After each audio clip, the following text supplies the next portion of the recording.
Enough folks for quorum?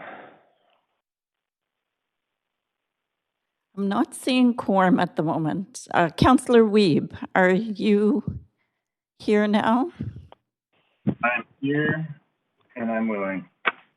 And Tina, it's Councillor DeGenova. And Mr. Mayor, I just wanted to let you know I'm going to have to participate via phone tonight. I will try my very best to email the clerk to just get on the list if I have any questions, if that's all right. I don't want to interrupt with points of privilege. Is that all right with you? Sure. If you need to interrupt, though, if you do need to interrupt on the point of privilege, that's fine. Thanks. So sorry, trying to juggle a few things in parenting. And okay. Mayor Stewart, there is quorum available, so it's over to you. Great. Thanks very much. This is our public hearing of July 24th, reconvening from July 23rd. I'm calling it to order. Just please ensure, unless you've otherwise indicated, that your video is turned on so we can confirm we have quorum. And again, I will may call roll call if there's some doubt as to whether I have quorum. And remember, this is a public hearing, so it is important that we have at least 6 council members on at all times. This meeting will be convened by electronic means and will be participating by phone, and I am also participating by phone. This is under the ministerial order of M192. If my connection is lost or any council connection is lost during any portion of the meeting, we'll recess until the connection is restored, and that also occurs through the voting process. If you do have to leave the meeting, please let the clerk know. That can be through the chat function on WebEx. Just so that we, again, quorum in a public hearing, we have to maintain. Live stream of the meeting will continue with audio only as we are participating by phone. Presentations, amendments, and vote results will be provided by projection to viewers when available. And members of the public can listen to the proceedings via live stream and YouTube link, which will be tweeted out at Van City Clerk on Twitter. Speakers who have been providing comments to council by phone and a moderator will be patching these folks through when their time comes up. I do want to acknowledge we're on the traditional and unceded territories of Musqueam, Squamish, and Tsleil-Waututh, and thank them for their generosity for all who live on these lands. And thanks to staff who are doing awesome work. Can we have a roll call, please, clerk? Mayor Stewart in the chair, Councillor Carr. Here. Councillor DeGenova. Present. Councillor Fry. Present. Councillor Swanson. Here. Councillor Hardwick. Present. Councillor Wiebe. Present. Councillor Boyle. Present. Councillor Dominato. Present. Councillor Bly. Present. And Councillor Kirby-Young. Present. The meeting has quorum, Mayor Stewart. Thanks so much. Before I begin, we have some announcements. Speakers will have 5 minutes to make their comments and should limit these comments to the merits of the report being considered. Speakers should also state whether they support or oppose the recommendations, and I'll do my best to steer speakers back to the issue at hand. If people stray off, speakers may only speak once and should follow along on Twitter at Van City Clerk for updates, and any comments on agenda items can be submitted to publichearing@vancouver.ca. Speakers, the presentations are reminded that the public live feed has a slight delay. To navigate through the slides of your presentation, please say the word next, and I'll do my best to steer people through the presentation. I do hear some noise in the background. If everybody on the WebEx could make sure that they're muted, and just it's good to double check. Thanks very much. If Council doesn't conclude hearing from all speakers this evening, we'll recess and reconvene at a date and time that I'll announce later in the evening. A reminder that Council's role at public hearing is to be a quasi-judicial body, which means that the Council is only to consider the merits of the rezoning application or heritage designation. Council members may ask clarifying questions from speakers, including the applicant, or technical advice from staff, but should save debate for after the close of speakers. After hearing from speakers, Council may 1. Approve in principle the application, 2. refuse the application, or 3, defer the application for further consideration. So tonight we have one item on the agenda, which is the amendments to the zoning and development bylaw to increase rental housing in C2, C2B, C2C, and C2C1 commercial districts. And the clerk will now read the application and summary of correspondence received. Please go ahead, clerk. This is an application by the General Manager of Planning, Urban Design and Sustainability to amend the Zoning and Development Bylaw to add a definition of residential rental tenure to Section 2, and to amend the C2, C2B, C2C, and C2C1 district schedules to encourage development of secured rental housing by enabling 6-story mixed-use development in select areas of the city, if all dwelling units are residential rental tenure. A maximum building height of 22 meters and a floor space ratio of up to 3.7 are proposed for mixed-use residential rental tenure buildings. In combination with the proposed zoning amendments for residential rental tenure, additional amendments are proposed to the C2, C2B, C2C, and C2C1 district schedules to simplify regulations for all other development.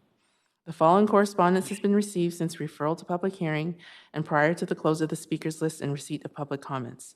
30 pieces of correspondence in support of the application, 86 pieces of correspondence in opposition to the application, 1 piece addressing other aspects of the application, and this represents all correspondence received up to approximately 5 p.m. today. Thanks so much.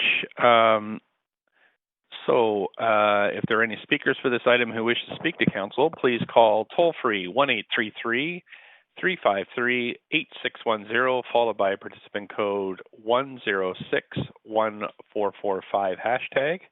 That's 1061445 hashtag. To get on the list before the close of the speakers list. And this number will be tweeted out, and I believe it's available right now on the live stream. So if you need that, please go ahead. We have Edna Cho from the senior planner here to present what is a lengthy presentation, council. So settle back. It's 41 slides. And Ms. Cho, thanks for coming. And we'll go ahead with the presentation because we do have speakers. Thanks so much. Good evening, Mayor and Council. I'm Edna Cho, Senior Planner in Housing Policy and Regulation in the Planning Department. Can you hear me? Yes, I can. Great. And we can see your presentation on both the public screen and the WebEx. Great. So I'm going to start this presentation with a little bit of context. Vancouver is a city of renters. Over 50% of our households are renters, and as you can see, incomes just haven't kept pace with the cost of housing. And with homeownership prices as they've been over the last 5 years, we know that this trend towards rental will continue to increase. In fact, we saw this during the last census, where 76% of net new households are renters now. We also know that the majority of rental was built prior to 1980, when there were government programs in place to encourage new rental. Once those programs ended, and with the introduction of strata condominiums, very little rental has been built in recent years. We've been doing better over the last 10 years with the introduction of city rental programs, but we're still playing catch-up in a big way. As you can see, rental is still in great demand. It's good news that the vacancy rate has been climbing up a little bit over the last few years, but it's still low, hovering at 1%. In recognition of the great challenges faced by renters, one of the foundational goals in Housing Vancouver, the city's 10-year housing strategy, is to shift to the right supply to prioritize the creation of more housing for renters, including social, supportive, and market rental that targets a range of incomes. In terms of market rental housing, as you can see, we are falling behind on our targets. This isn't surprising. We always knew that we need to change policies and practice to meet the targets, and approving the changes in this report today will help prioritize renters and shift more housing developments towards rental. This next section goes over the process and engagement we've done to date.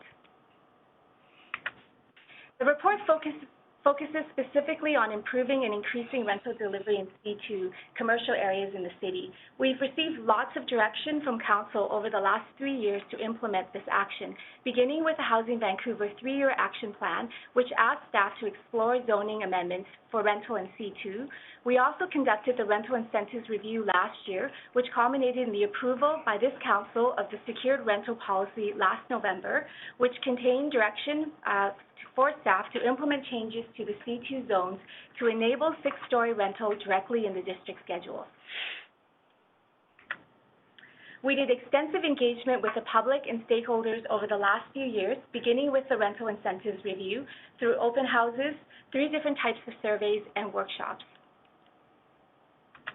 At a high level, what we found was that there was a desire from residents for more purpose-built rental options in the city, that incentives were necessary in the construction of rental, and that simplifying the development process would create more rental faster.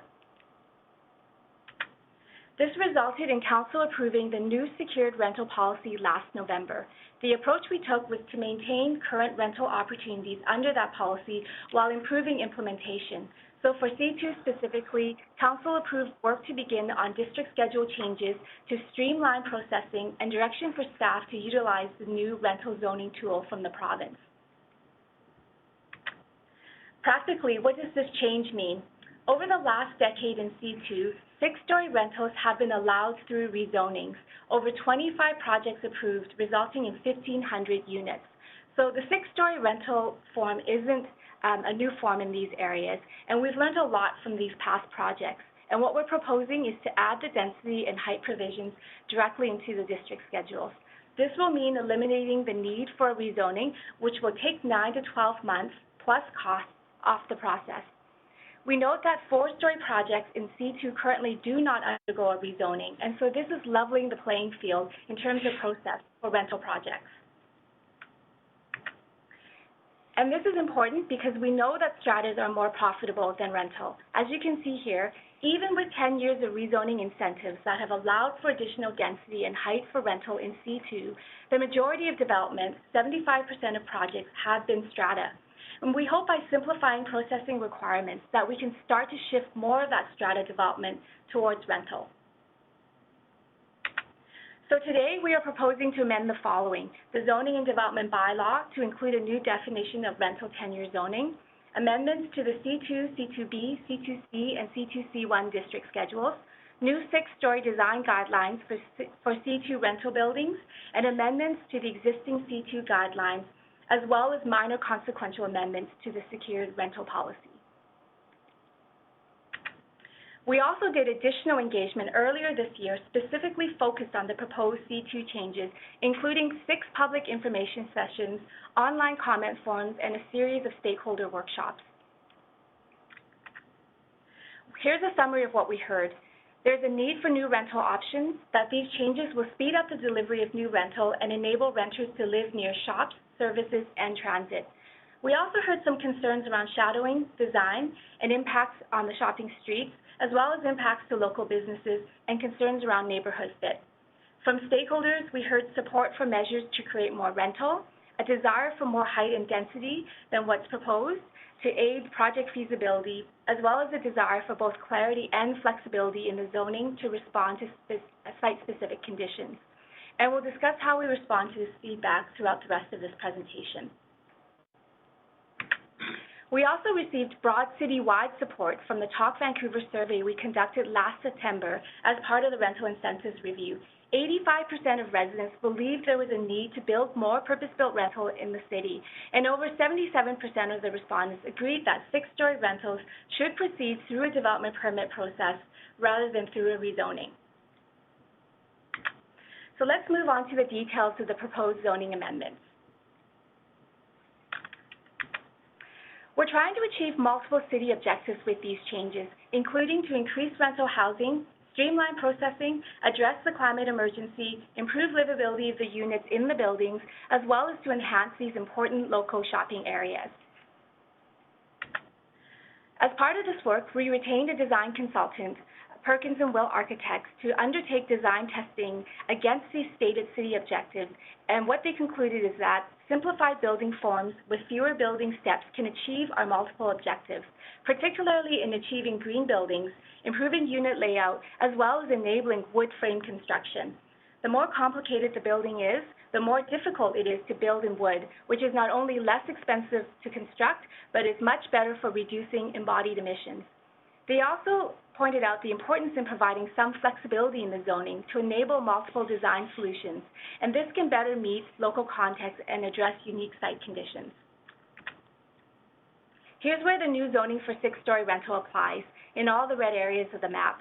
The black and gray are either recently approved community plans or areas with planning underway, such as Broadway, which have their own policies on rental.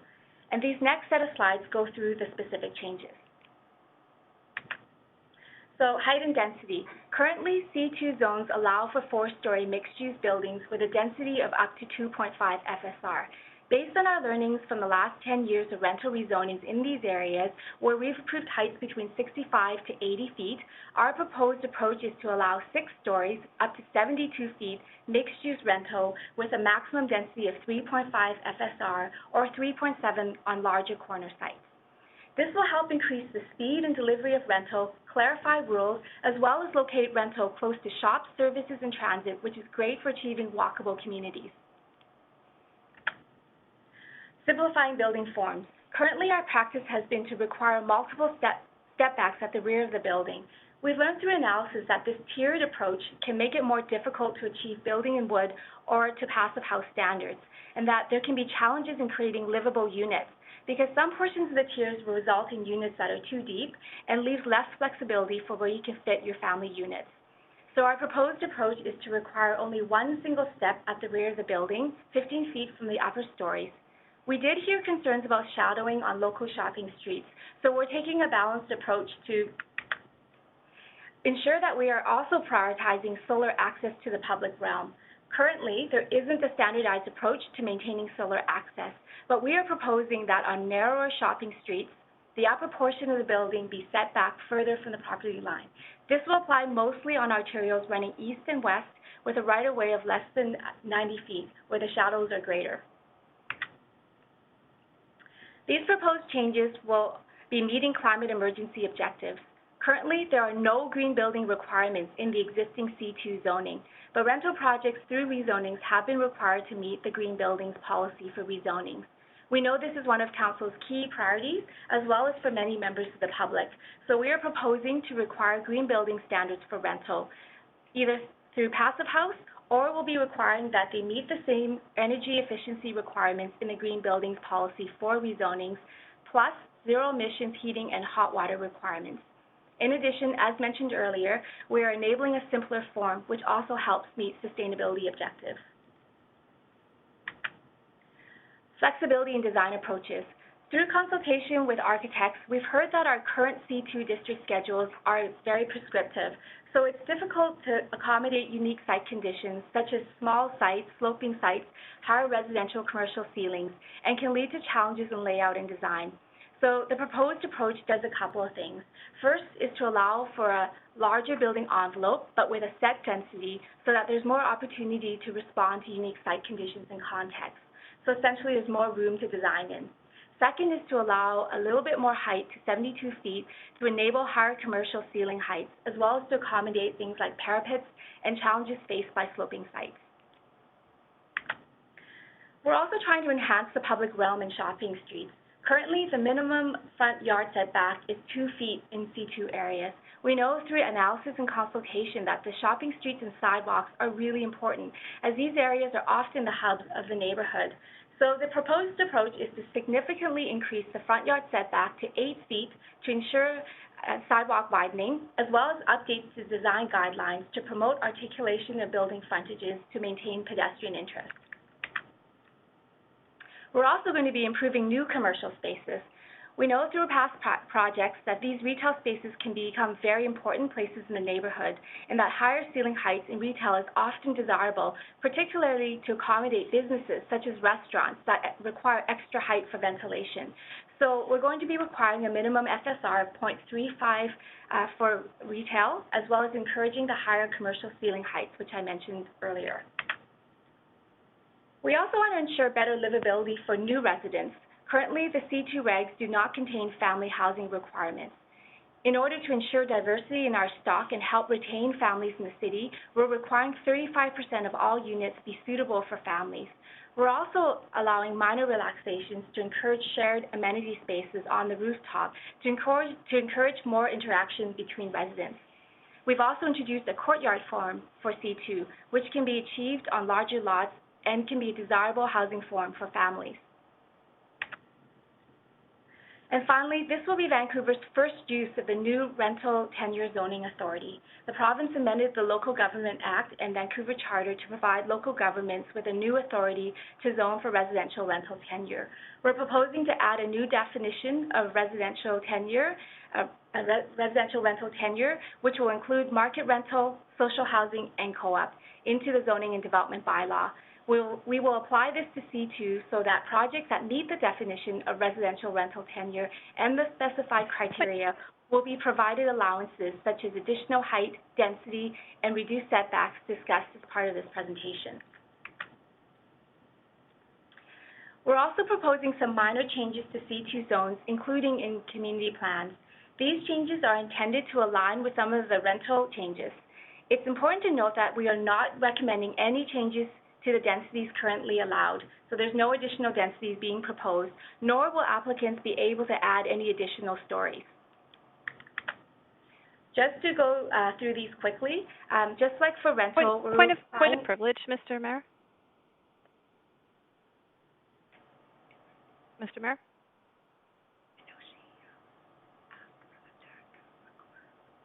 It's Councillor Kirby. Sorry. Yes, yeah. I see. I was just sorry. I had 5 screens open. So, yes, point of privilege. Go ahead. There's a lot of great detailed information in this presentation. I find it's flying by really fast. I wonder if it's possible just to slow it down a little bit, because I really want to be able to take in all the information that speaker is sharing with us. Great. And I'm just going to ask staff, was this emailed to us as well as the presentation? I'm having trouble because it's going so quickly. I just found it online on the public site, but. Right. Can I ask the clerks, was this could this be emailed to us as well? Mayor Stewart, this is the clerk here, and yes, the full presentation was emailed to all of council yesterday, and it was also posted on the city's website.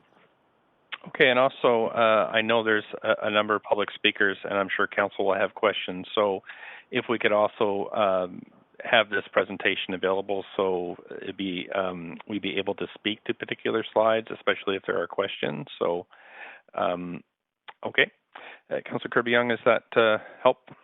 Yep. Thank you very much. Okay, thank you. Please continue. Okay, so just to go through the changes for the base C2.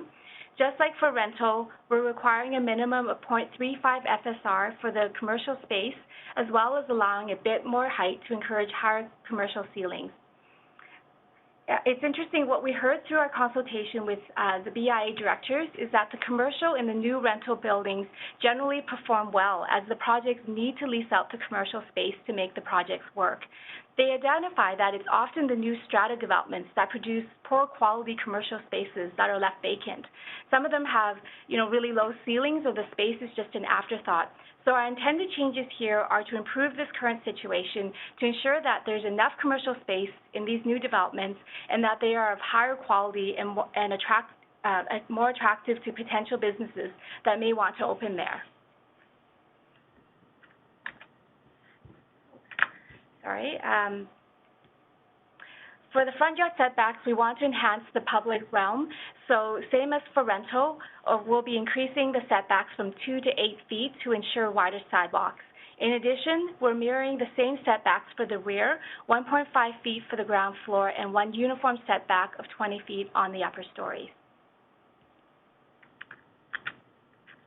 We also heard several additional issues from the public and stakeholders that we wanted to highlight and respond to here.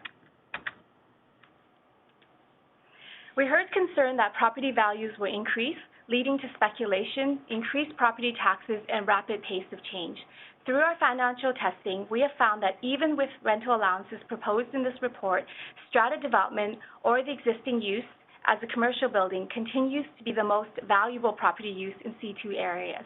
We don't expect the rate of development to increase with these changes necessarily, but that there may be a shift from projects that were already going to strata development to rental. During consultation, we heard concern over commercial spaces, including displacement of existing businesses, affordability of the commercial spaces, and the types of commercial spaces going into new buildings. These are important themes that are currently being explored through the Employment, Land, and Economy Review. Staff anticipate a report to Council in the fall, I think the date is October 7th currently, that will provide further details on commercial space typology and needs, as well as options for a commercial tenant assistance policy to help businesses reopen in new or existing locations. In addition, we are continuing our lobbying efforts to introduce a split-class property assessment for businesses.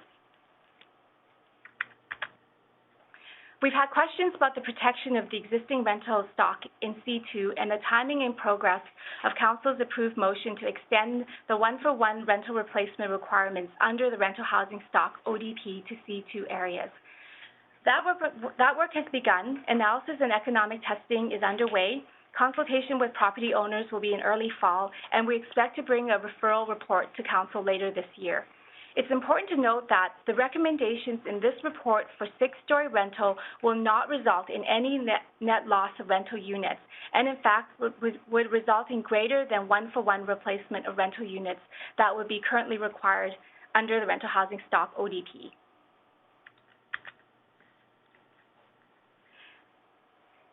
If approved, the new zoning will come into effect on September 30th. That's when we hope to start taking in six-story rental applications under existing zoning. We'll be closing the rezoning option for C2 projects under the secured rental policy.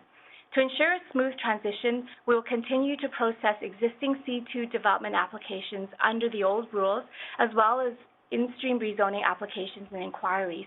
So Council will still continue to see a few in-stream C2 rezoning projects over the next little while at public hearing.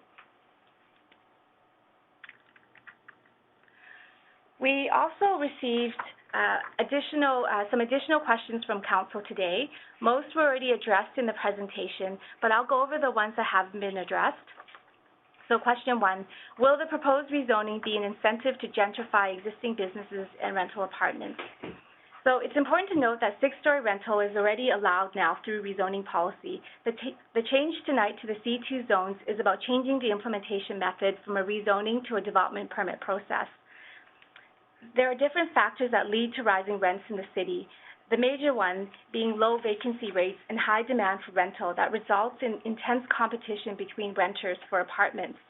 And we know that there's been 3 decades of almost no rental construction between 1980 to 2010. We also note that rents are rising everywhere in Vancouver, even in places where there's been no new rental built. Kerrisdale, for example, has seen some of the biggest increases to rents in the area, with only 1 new rental building approved in the last 10 years. So this suggests that due to extreme competition for rental in the area, landlords are raising rents at turnover and putting pressure on the affordability of the existing older stock. In terms of existing businesses and overall health of local shopping areas, this is an important topic that is being explored through the Employment, Land, and Economy Review, which will report back to Council with proposals later this fall. So the second question is, why is this change being proposed before the adoption of the rental housing stock ODP extension to C2? So the rental housing stock ODP extension to C2 is a separate piece of work that's underway. We're targeting a referral report to Council in late fall. One reason it was not included with this report is because there were several Council motions introduced after the approval of the original motion back in November, looking to rescind the direction of the original motion. The last one was withdrawn in May. So staff were waiting for the resolution of these Council motions before we engaged in that work. And since that looks like it's been resolved, that work is underway. And as we were midway through the C2 rental zoning changes, we didn't want to hold up this piece of work while we waited for Council to settle on the rescission motions. Another question is about rental tenure zoning, and if the province specifies that we can only use the tool in conjunction with an increase to density. So the authority from the province is quite broad. It allows municipalities to limit the tenure to rental in one site or many sites in zoning districts that allow multifamily. So in practice, it can be used as a tool to encourage more rental or preserve existing rental. In this case, we know that in order to achieve rental in C2, to compete with strata developments, we need the additional density and height. So we're applying it here for projects that are 100% rental for the residential portion, plus which have 35% family housing requirements, as well as certain green building requirements. If you meet those criteria, then you can get the additional height and density. And then there was a question about if this passes, could a developer put in a strata development of less than 6 stories? So this proposal is not changing the densities or the stories allowed for strata developments in C2. So 4-story strata developments are currently allowed and will continue to be allowed. You can't do 6 stories for strata in C2. Okay, so those are the questions, and that concludes the presentation. Thanks so much for that. Council, as always, we have we are the city as the applicant, so we don't have an applicant here to speak to the presentation. That's correct, right, Clerk? That is correct, Mayor Stewart. Right, and so council can ask questions to staff, or that we can do that now, or we could do it after we hear the speakers. If nobody goes on the list, we can proceed directly to speakers. But I do see people on the list, so if you want to ask questions to staff, please. I've got Councillor Fry, up to 5 minutes. Please go ahead. Thanks, Mayor. And thanks, Ms. Cho, for another well put together presentation. Appreciate all the work that's gone into this. I'm looking at sort of I appreciate that there's been a lot of work that's gone into this, and it's been over a period of time. Of course, I'm looking at the current context with what we're seeing across our retail districts with an increasing amount of businesses that are boarded up or semi-permanently closed or even permanently closed.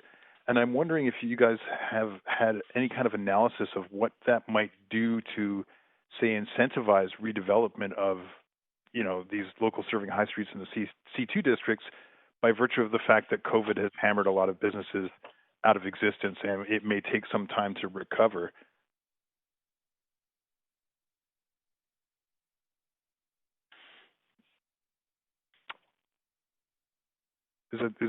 Are you following my question there, Ms. Cho?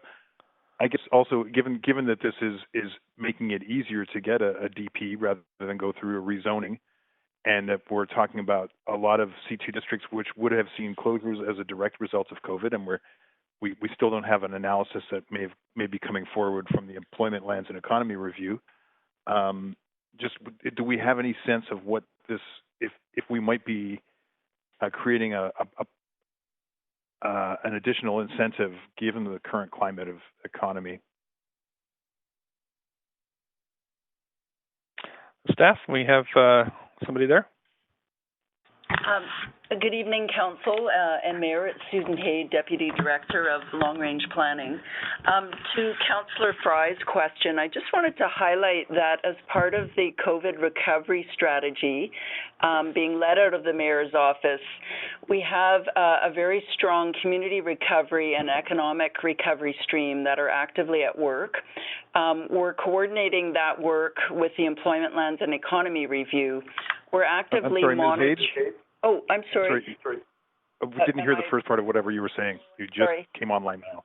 Okay, sorry. Can you hear me now? Yeah, I actually heard it all, but you just came on. I did hear it all the way through, though, Councillor Fry, so you may want to check your... and I see the Mayor talking, and he's not coming through at all. So. Okay. I'll just reiterate... Just one second, please, Ms. Haid. Sure. Councillor Fry, maybe a problem on... Yeah, I think it's a problem on your end.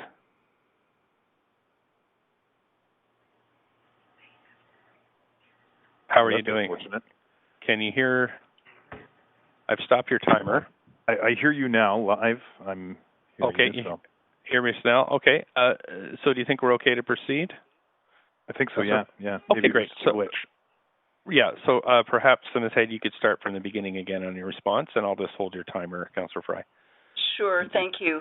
As part of the COVID-19 recovery strategy that is being coordinated out of the City Manager's office, we are actively, through the community recovery stream and the economic recovery stream, we're monitoring data throughout the city.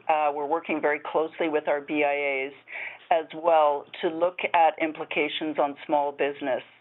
And again, as part of the reporting in the fall, not only on the employment lens and economy review, but some of the early recovery actions, some of the kinds of actions Council can anticipate are looking at opportunities such as a database hub that is looking at small businesses that have closed, and just opportunities for businesses to relocate into currently vacant spaces to really maximize those uses. So those are really one of a number of suite of recovery activities that we can anticipate to come forward. And really, certainly, the learnings from COVID are things that we're moving forward with all of our recovery actions.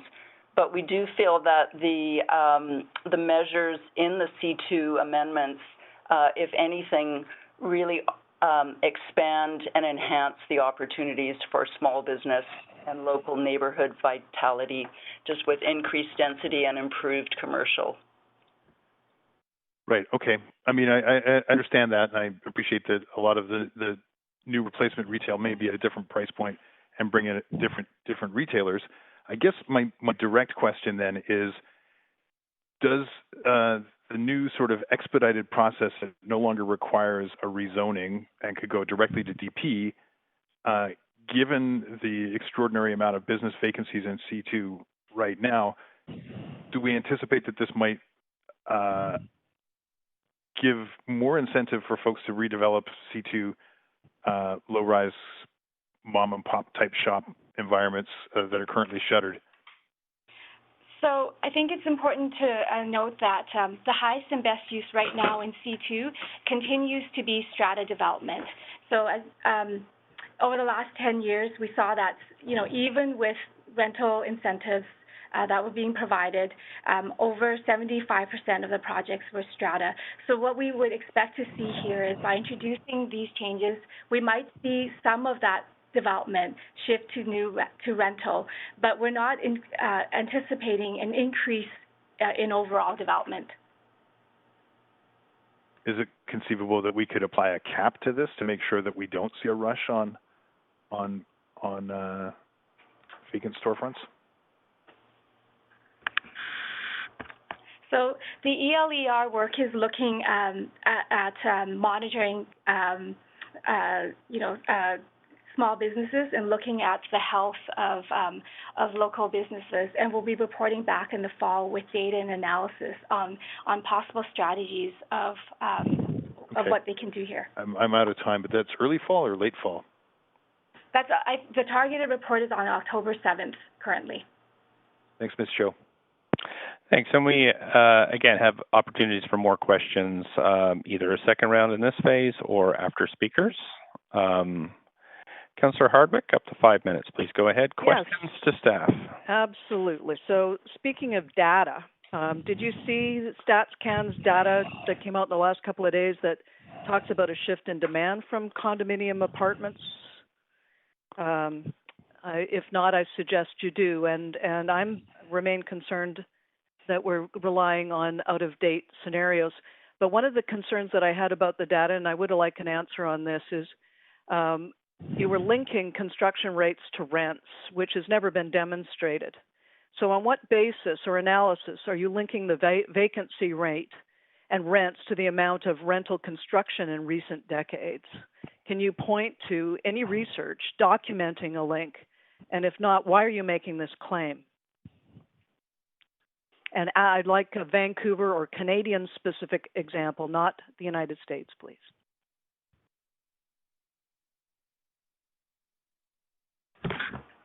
Hello, Councillor Hardwick. It's Dan Garrison, Assistant Director of Housing Policy. I just could you repeat the question? We didn't quite catch it. I'll take it slow, although I'm mindful of my time. I am too. I apologize. You're linking construction rates to rents, which has never been demonstrated, and I want to know on what basis or analysis that you're linking the vacancy rate and rents to the amount of rental construction in recent decades. Can you point out to any research documenting this, a link, and preferably something local and Canadian? Councillor, I don't have a link to a research study on hand, but I think that the demonstration of the relationship between supply of rental housing and the demand for rental housing being the fundamental relationship that sets rents is well documented. Well, the relationship between construction rates and rents is not. But we are going to be receiving some detailed data from you, I understand, by the end of next week. Is that still accurate? Indeed. You will be receiving a memo from us with a significant amount of data on this. And I would just add to your first question, I guess the main response is our primary source of data around the rental market is CMHC's rental market report, which is released on an annual basis, which does regularly draw the link between housing supply and demand factors and rental rates as well as vacancy rates. Well aware. But there's more complexity, and it's not just about purpose-built rentals, as we know. But I'm gonna leave it there. I'm gonna put this question in writing, and I would like an answer to it because it's not a simple binary supply and demand situation here, as you well know. But I'll put a pin in it because I know we want to get to speakers. Thank you. Councillor Swanson. You might be on mute, Councillor Swanson. Sorry. That's okay, no problem. The two things that are bugging me are, one, you said there's not going to be a net loss of rental, but I'm afraid that we could have a net loss of affordability in the rental. And the other thing that's bothering me is the gentrification of the business.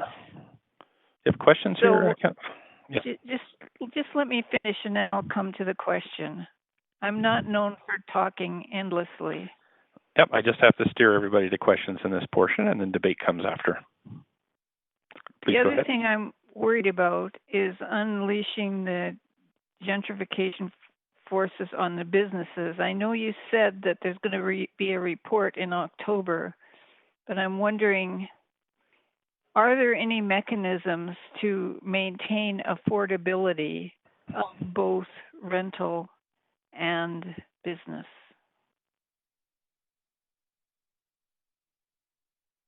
Residents and business. So, Councillor Swanson, to your question about what can be done around the commercial businesses. So, right now the ELER team is looking at the current commercial lease situation and seeing what can be legally done to help existing businesses understand their rights and help to reopen in new or existing locations. One of the things that we're looking into is whether there's a need to change the Charter or the Commercial Tenancy Act to provide further protections for commercial tenants. So this is sort of new territory. Like the Residential Tenancy Act is a much broader framework that has a lot of protections. So this is something that the team is looking at in terms of, what is our current jurisdiction. So they are working on looking at that, as well as things like developing an occupancy database that looks at matching businesses to new buildings that are opening to see if there's any matches. But wouldn't it be better to have the protections in place before unleashing the forces that could lead to the end of the older, cheaper rent businesses and have them replaced with new ones? Councillor Swanson, Dan Garrison, just responding. I think what the fundamental of the research that's been done on this and the proposal in front of you demonstrates that the proposals in front of you today will not create additional development pressure than already exists from the strata 4-story options that are in place. So this policy option in front of you today is simply providing a level playing field, or not even really, for rental housing development. So trying to give rental a chance to compete with the strata properties that are can be developed in these zoning districts. So we think that your concern is a well-founded, an important concern, and Councillor Fry is raising a similar concern, and we think that's an important issue. It's one that really has to be dealt with through the economic review, because the proposal today is really just around trying to create a bit more of a level playing field for rental housing in this zoning district, and we don't expect it to significantly increase development pressure in these areas. And then what about, is there any mechanism for maintaining affordability of the rental housing? If it can be, demolished and replaced with new rental that'll be more expensive. So, the program we have that does that is our moderate income rental housing pilot program. In order to retain the affordability or create that moderate income rental for moderate incomes, we need to be creating, we need to be offering a lot more density to create that. But in these C2 areas, we also have the tenant relocation plan policy, which was updated last June, that applies to renters who live in these buildings. Okay, thanks. Thank you. I have some questions. So if I'm getting this straight, there's a whole bunch of privately owned land all around the city that's zone C2. Is that right? There's already a bunch of...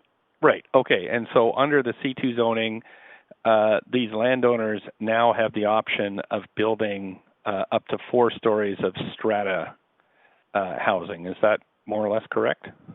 Yes.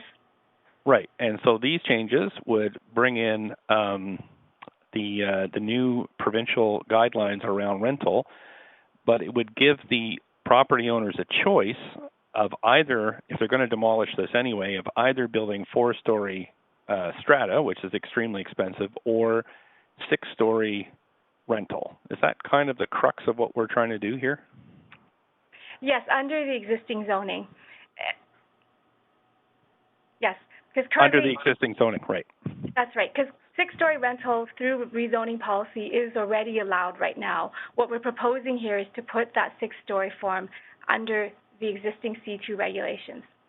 That's right. Okay, so there's a C2 zoned land that's privately owned, and the developers can just go ahead and build a 4-story without actually going through a rezoning. But if they wanted to build rental, say up to 6 stories, they would have to go through a rezoning, and that's creating a real disincentive for them to do that. Is that kind of what you're saying?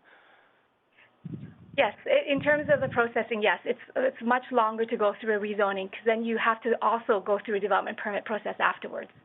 Right. So I mean, we'd call that transaction cost in economics. So what you're doing is really reducing the transaction costs for folks who want to build rental over strata, and that's kind of what's happening here. Yes. And so it's not actually going to open up any new land for development. It's just going to change the options for the private landowner in terms of what they can build, and try to steer them towards building more rental housing. Yes, that's right.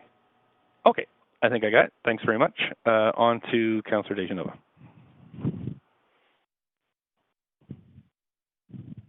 Councillor DeGenova? Might be on mute. Thanks, Mr. Mayor. Yeah, sorry, I was muted. I was wondering if I could ask staff, just in talking about affordable rental, and I'm just going to try and keep my questions minimal and ask some after speakers, because I know we have people waiting.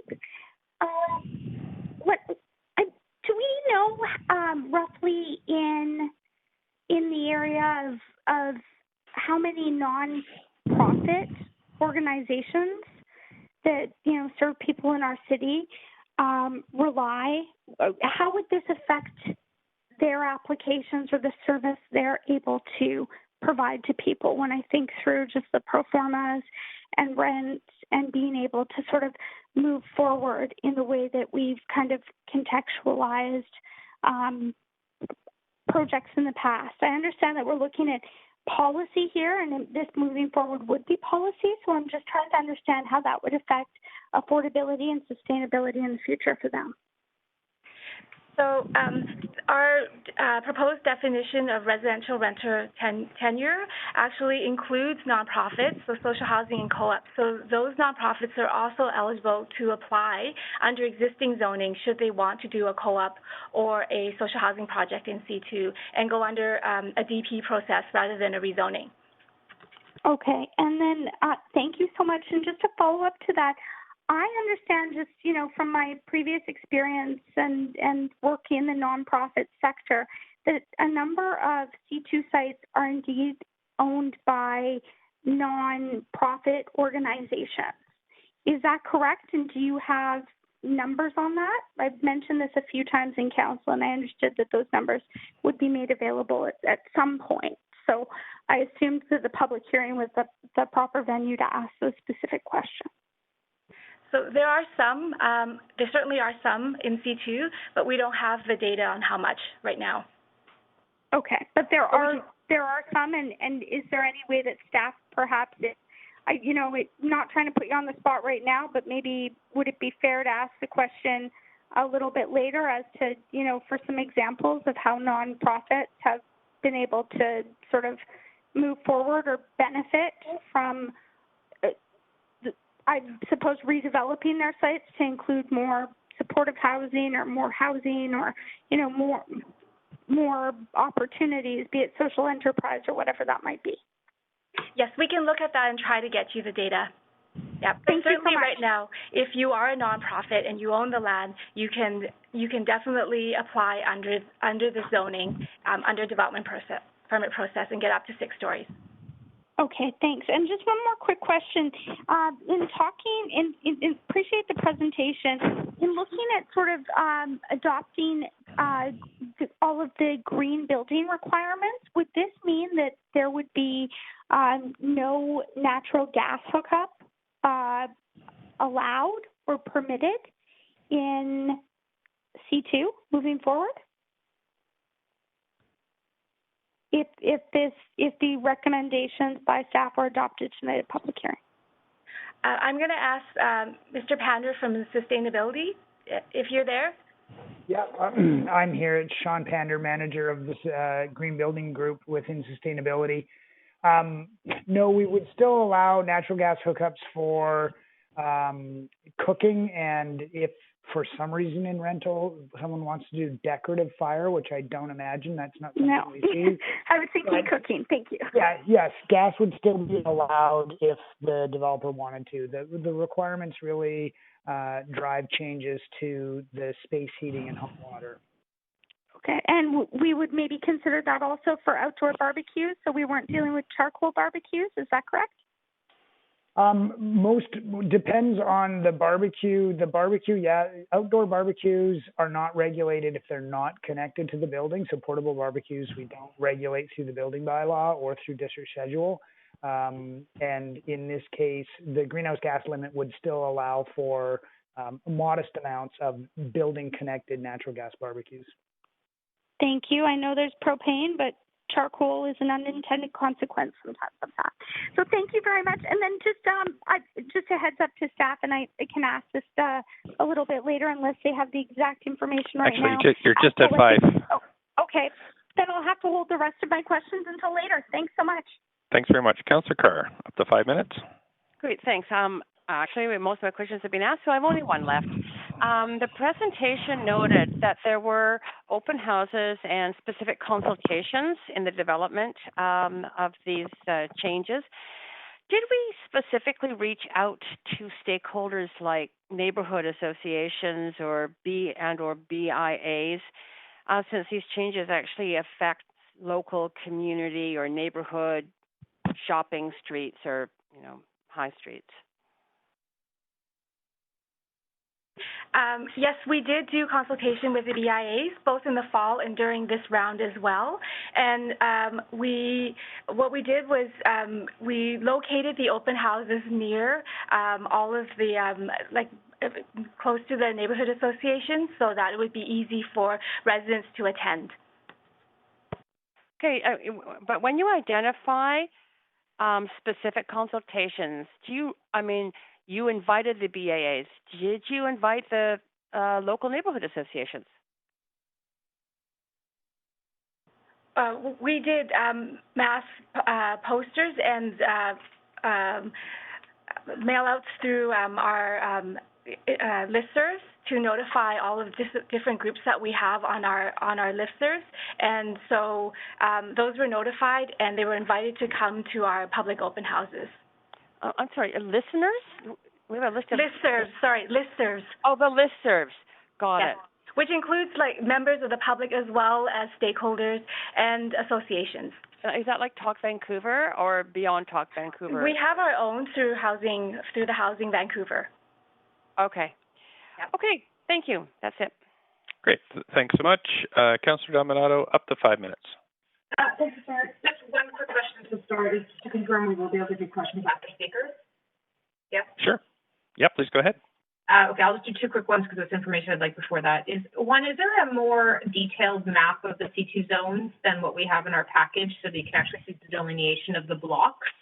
And then my second question is, do we have a breakdown of the correspondence that's been received by neighborhood? Because in my scan of it, I'm only seeing a handful of neighborhoods that have provided feedback, and then others that have C2 zones. There hasn't been any correspondence from those neighborhoods. So I'm just wondering if we have that breakdown. Over to staff. We don't have that breakdown by neighborhood done. And in terms of the map, there are some more detailed maps in the bylaw section that show the sub-areas. Okay, perfect. I'll take a look there. Thank you. Thanks very much. Council, that's it for first round of speakers from what I can see. And so we are, first, if anybody wants to speak to this, please call toll-free 1-833-353-8610, and the participant code is 10614445 hashtag. For frequent callers, that is a different participant code this time around, 10614445 hashtag, and if you missed what I said there, you can always go on to Twitter or our live stream, and those numbers are shown there. And clerks, we're going to move to our speakers list. I have the first speaker is Cyrus Navabi.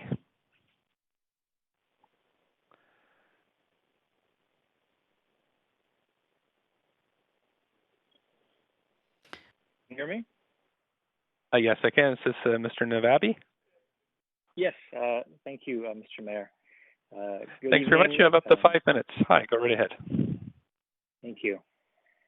Good evening, Mayor Stewart and Council. My name is Cyrus Navabi. I'm the Managing Director of Qualix Landmark Group. We've been active developers in the City of Vancouver for over 20 years and 2 generations, including developing the city's first LEED certified residential high-rise in downtown Vancouver. 4 generations of my family have lived in Vancouver, and in 2016 we completed one of the first 6-story wood frame purpose-built rentals in the city, in the Cambie corridor under the Rental 100 program. And we've also recently participated in the City of Vancouver's Hey Neighbor pilot project. Since then, we've been searching for opportunities to build more rental in Vancouver. However, we've been unable to find opportunities where the economics support the project. And so we greatly support necessary and overdue changes to existing zoning bylaws to incentivize all forms of rental housing development, particularly along arterials and transit corridors. Rental is necessary for the continued affordability and vibrancy of our city, and our rental building near 41st and Cambie is home to a wide variety of seniors, families, recent immigrants, students, and young professionals. It's been fully leased since we first completed our lease up in 2016. Our primary concern with the bylaw as drafted is that it doesn't apply to a large portion of Vancouver's C2 zone properties on important arterials that are extremely well suited for rental, as shown in, I think it's called sub-area A of the draft bylaw. including areas such as the Canby Corridor and future Broadway plan areas.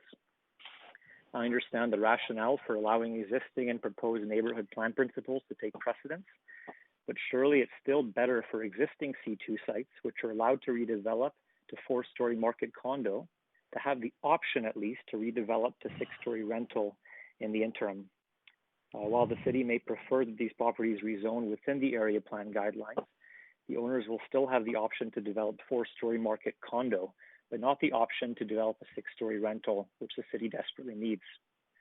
The concern is that owners, who in many cases have owned these properties for many years, will prefer to develop to a still profitable 4-story form, rather than risk the time, expense, and added risk of a rezoning to what may not be an advantageous form.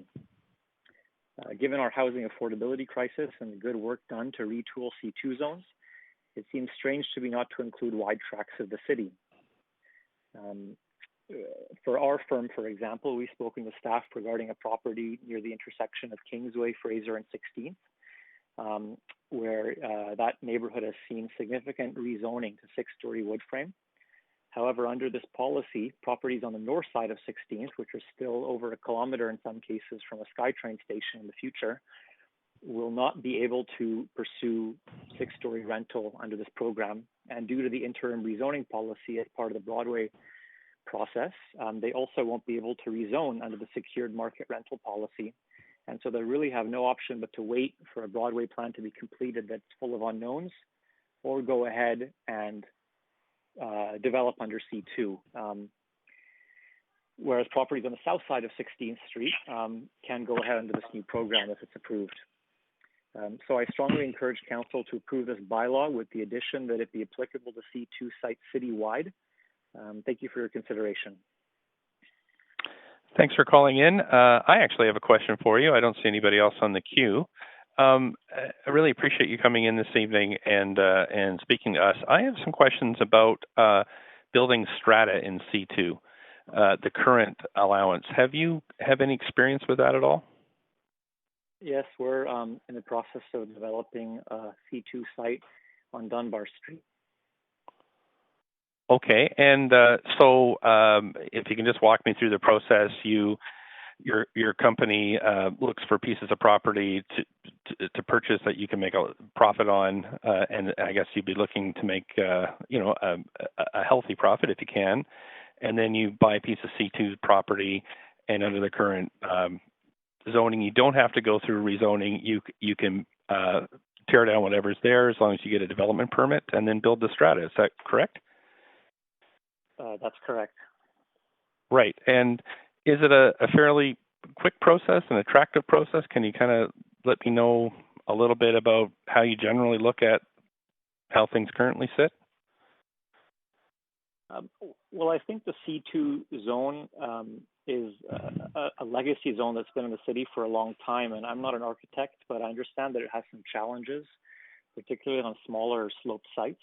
In our case, for example, our floor-to-floor heights were quite squeezed on the commercial and residential floors. And we had to get quite creative due to a slope on our site, despite it being a whole city block long.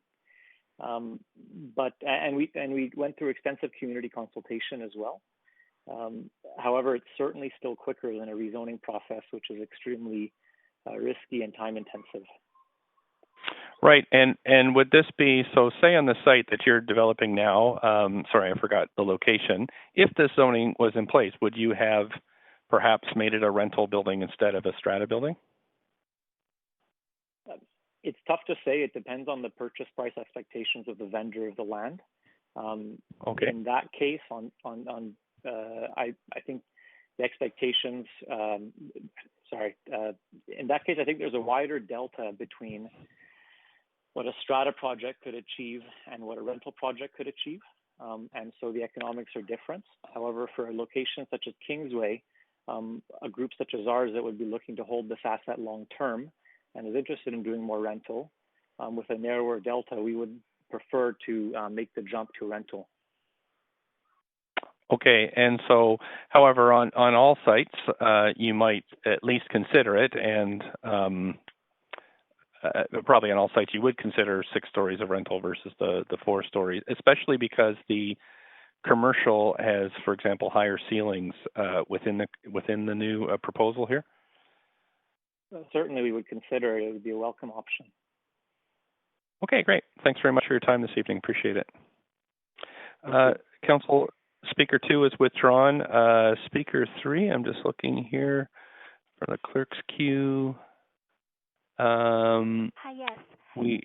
Mayor Stewart? Yes. Yes? This is the city moderator. I do need to check if Bo Jarvis is here, so I just need to give him some quick instructions. Sorry, I would need to give Bo Jarvis some quick instructions if Bo is present. So if Bo Jarvis, if you're present, please press *1 now. Bo Jarvis, if you are present, please press *1 now. Okay, Mayor Stewart, he has not responded to my instructions. He is currently not on the line. Thank you. Oh, okay, thanks very much. I'm going to move to Maureen Sharon.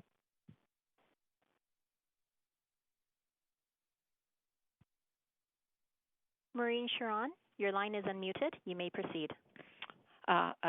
Mayor and councillors, before I start, I have to say that I may not agree with each and every one of you on your views on things, but looking at your schedule this week, I must say that I am impressed. Thank you. On a Friday in the summer. Good grief. Anyways, the city desperately needs more rental housing. We need to clearly provide incentives for developers to build rentals over strata development. I support this. I consider myself to be relatively well tuned into the goings-on at the city. But I must admit that the details of this whole proposal have kind of gone past me, which I'm still stunned at. I attended one of the open houses, and it seems to me that the comments by staff focused on the wood frame aspect of things. And I'm disappointed because I don't think I saw the details in terms of diagrams or notes about the changes in the building form setback, because I think those are significant changes that I don't feel were shared adequately. So I'm concerned and opposed to changing the building setbacks both on the front of the street and at the rear. The existing regulations provide the livability that everyone desires, whether it is a single-family home or a townhouse or eventually the rental buildings that are likely to be built on the adjacent streets. Everyone wants and deserves the sunlight and space provided by the current regulations. I must say that I have only been down there once or twice in Olympic Village, and there is that one street that's just a mass of a concrete wall on either side, and there's not one green leaf there. And I think that's what people do not want to see kind of abutting to them. So that's what I think is probably my biggest concern with this zoning. I'm also concerned that we haven't implemented the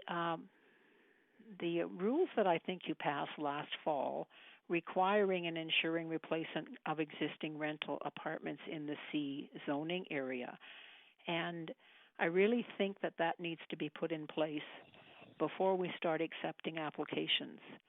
And I must surprise Councillor Swanson did not bring this up, because I think this is a very important point. And I would also like to say that I think that there should have been much more allowance for the different areas and the neighborhoods of the city to be factored in, because Fraser Street is not East Hastings, is not Dunbar, is not East 49th in Vancouver. And so I know we're trying to make it easier, and I know we're trying to make it such that we don't have such a long planning process. But I still don't want us to lose the fact that neighborhoods are different. And so I think the goals behind this, I think, are very promising and they're very good. I just think that we maybe need to step back and study it a bit further and try and make some amendments. Thanks very much. Thanks. You do have questions from Councillor Carr. Councillor Carr, go ahead, up to 5 minutes. Yes, great. Thank you. Thank you so much for taking the time on a Friday night in the summer to come and speak to us on this. So I heard you say that we need to make more allowance for different local neighborhoods to be factored in. How would you like to see that happen? Well, I know that we're all rushing to try and solve the rental housing problem, and we're going to have a city plan, and we're having neighborhood plans, but we seem to not be getting on with either of those. I don't really know. Because what that would do, that would involve open houses and rezonings and everything, which is exactly what we're trying to get away from. We're in a catch-22. Yeah. I don't have the answer. Right. What if the Vancouver plan, the big planning process that we've got going on, that was stalled a bit, obviously because of COVID-19. But what if that were to proceed to have discussions about changes like this throughout the city or at the neighborhood level? Would that be something you would be interested in? Absolutely. I was at the Kitsilano Library today walking up McDonald Street between 6th and 8th. And there's that beautiful stretch on the east side of the street of all those 1910 houses that I would hate, and I don't know what they're zoned right now. They're probably single family.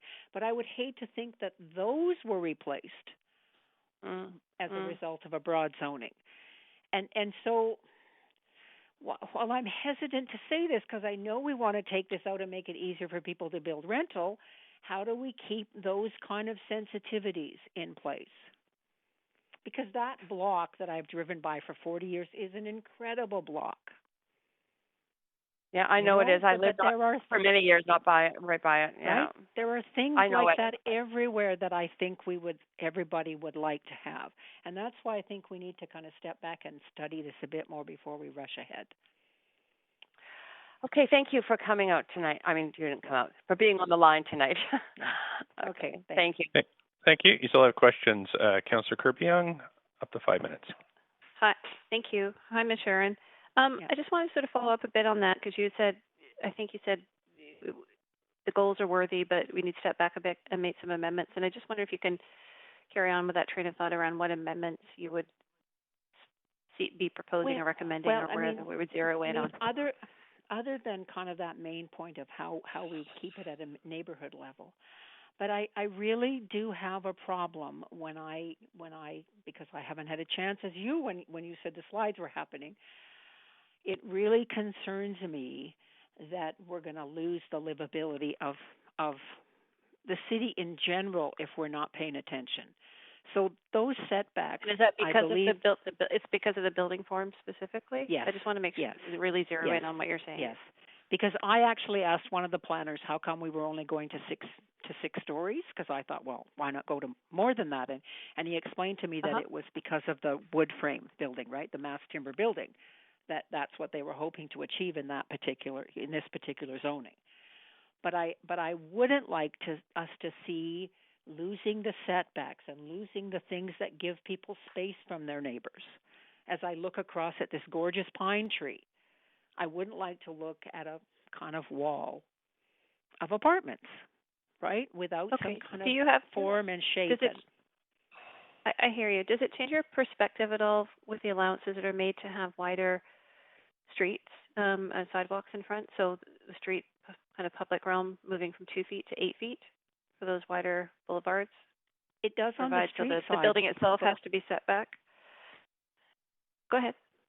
Well, kind of, I'm kind of not thinking about whatever we do has to allow kind of people on a streetscape, both on the street itself, not to feel overwhelmed with the structure, and also the people kind of on the lane facing kind of the rear of the building.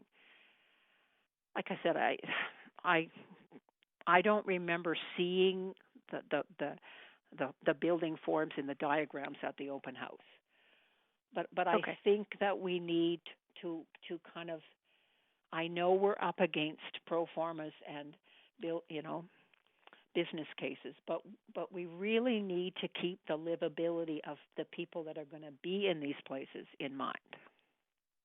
Okay, thank you. That's helpful. I appreciate it. Yeah. Councillor Dominato?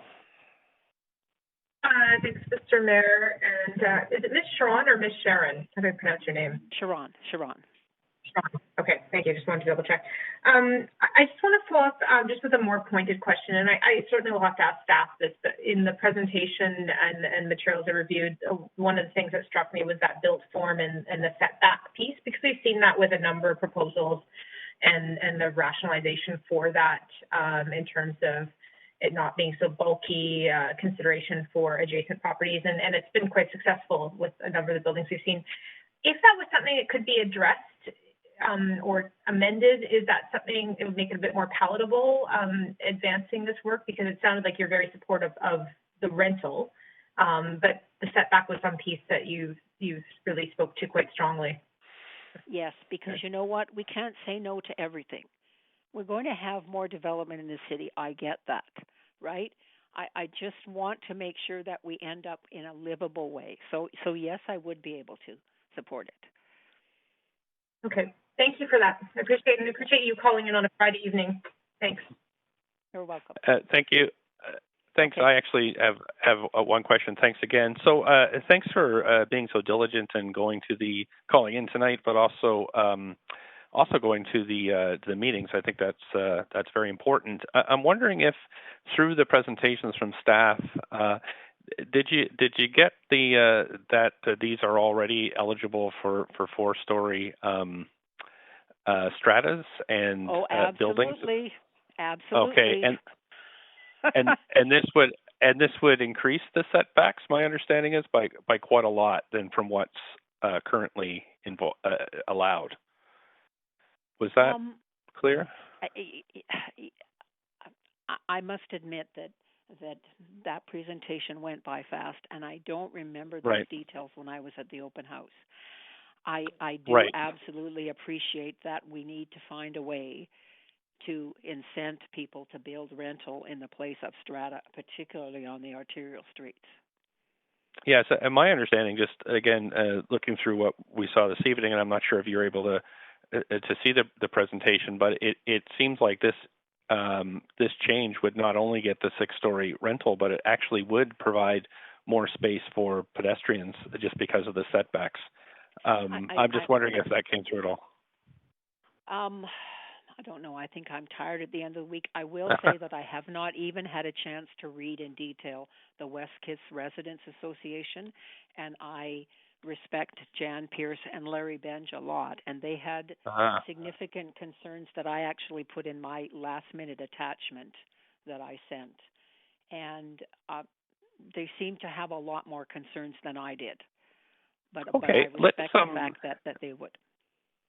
Thank you very much for your openness and participation. And I think what we can do is in our second round of questions to staff, we could get them to review those slides and make sure they're on display, just so we can all kind of digest this. And I know it's a very important decision. So thank you very much for calling in this evening. You're welcome. Thanks. Thanks. Okay, Council, we're on to the next speaker, who is Jeff Fisher. Hi, can you hear me? I can. You have up to 5 minutes, please. Okay, Hi. Okay. Whenever you're ready. Thank you. Mayor, members of council, good evening. My name is Jeff Fisher, and I am the Vice President and Senior Policy Advisor at the Urban Development Institute. Thank you for the opportunity to speak to the amendments to the zoning and development bylaw to increase rental housing in the C2 zones. For many years, UDI has advocated for incentives and processing improvements to encourage more purpose-built rental housing throughout the city and region. We supported staff's proposed secure rental policy when it was approved by council last November and are pleased that the amendments to the C2 district schedules are now coming forward to implement that policy along many of Vancouver's arterials. Not only will these schedules speed up processing times, they will also add clarity regarding the city's expectations for these projects. We also thank staff for involving our members and their design professionals in the consultations of the district schedule and guidelines are developed. We are actually pleased that staff are recommending a more simplified building form.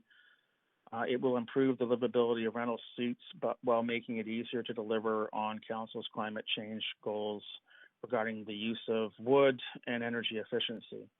This is one of the first positive uses of the new residential rental tenure zoning power by a municipality. UDI supported rental tenure zoning when it was introduced by the province because we saw it as an opportunity for local governments to use this new tool to pre-zone sites with increased floor area to incent more purpose-built rental housing. This not only encourages some of our members to build these projects, it also reduces processing times so they can be built sooner. Approving these amendments is critical to the city's efforts in achieving its rental housing objectives in the Housing Vancouver strategy. As noted in the staff report, after 3 years, the city has approved only 15% of its 10-year purpose-built market rental housing target. The proposed C2 schedules are a good step forward, but I would like to reiterate a few points that were raised during our consultations about how to further improve the policy. We believe more builders would choose to proceed with rental housing projects in the C2 zones if additional floor area was offered. As noted in the report, the viability of rental will still be challenging for C2 sites with the additional 2 floors, and this is especially true now because of the economic impacts of the COVID-19 pandemic. Another incentive that would improve the viability of rental in these zones is further reducing parking requirements for the rental projects.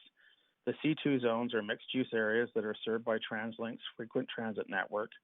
The vast majority of tenants can easily walk, bike, car share, ride share, or take transit to their destinations. Parking reductions would result in substantial savings because parking garages are expensive and they get more costly for every parking level added. The cost can be as high as $70,000 per stall. Finally, we recommend that the city also consider expanding the C2 zones where these proposed district schedules apply. These positive rental incentives would not apply to the C2 arterials where there is a community plan in place or one being considered.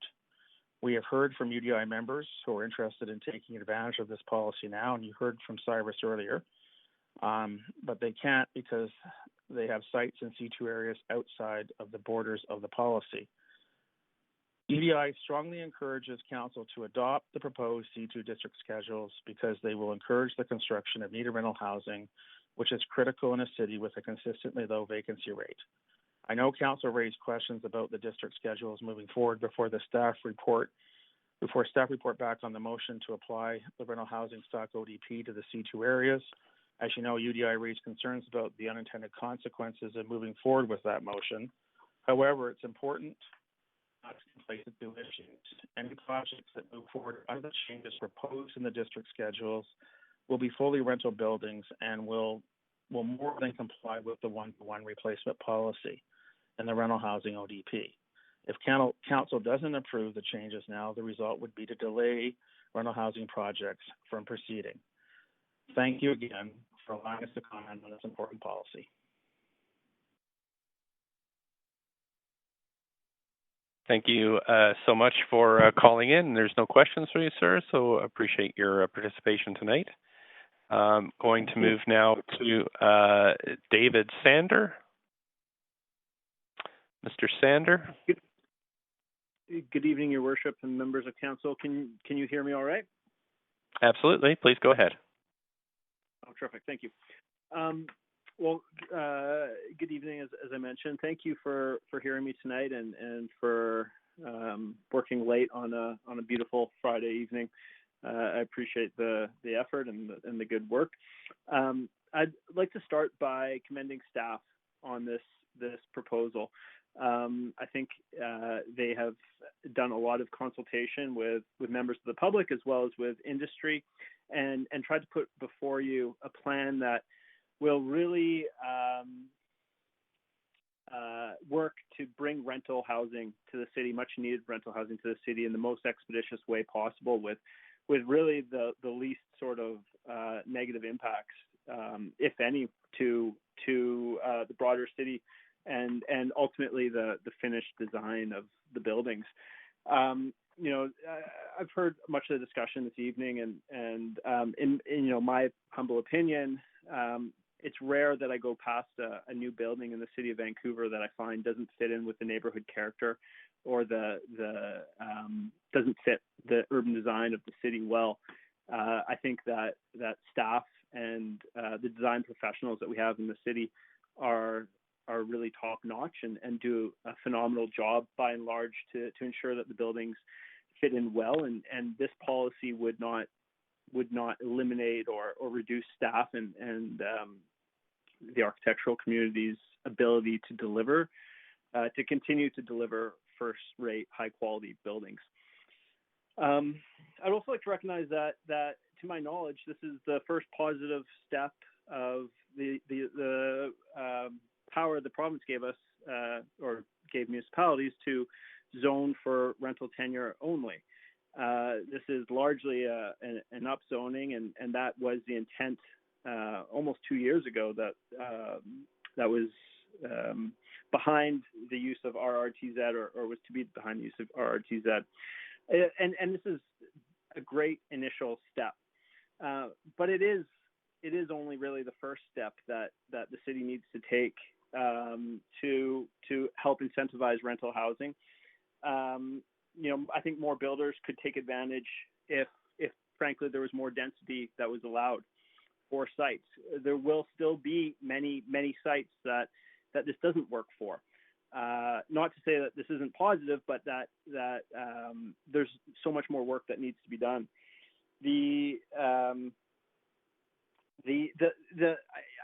It's also to say that I don't anticipate the floodgates opening with this change.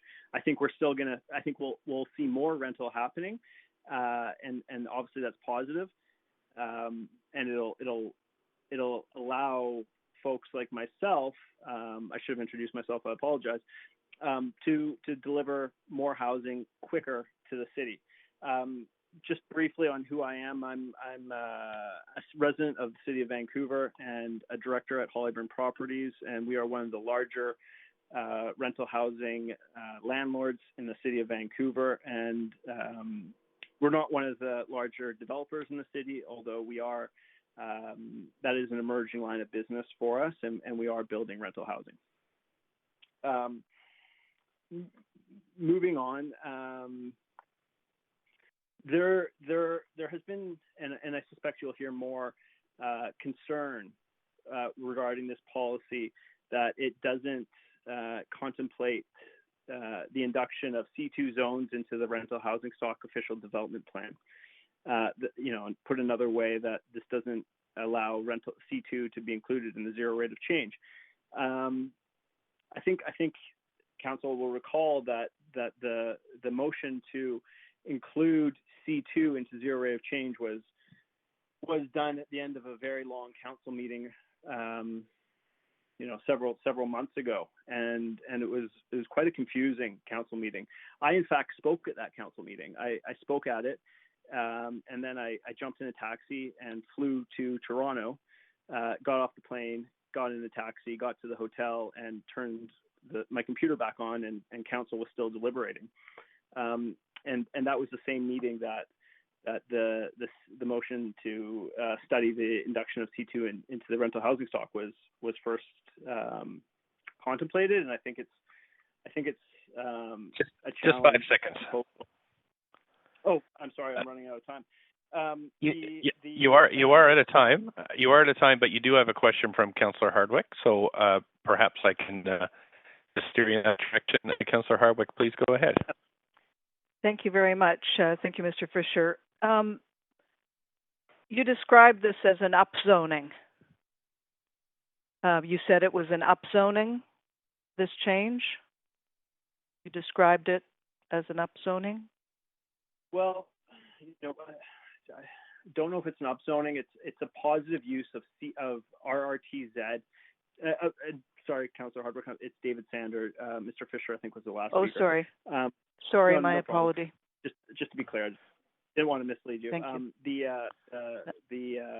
It's using RRTZ to positively incent rental housing. Okay, well, you did describe it as upzoning, and staff had said it was not an upzoning, and so I was trying to establish what is it, if is it or is it not an upzoning? No, I would 100% go with what staff says over what I say 7 days of the week. It's yeah. No, I apologize for the confusion.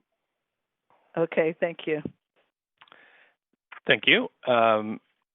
And we're going to the next speaker here. Who? Let's make sure my microphone's on. That's good.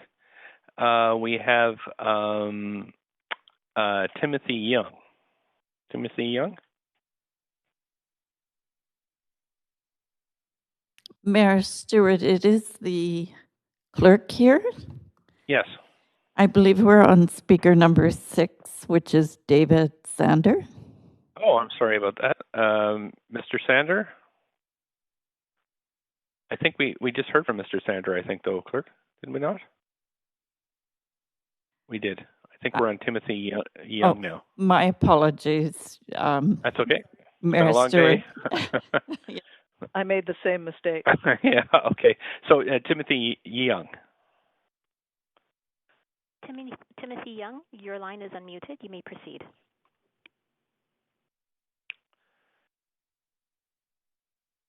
Hello?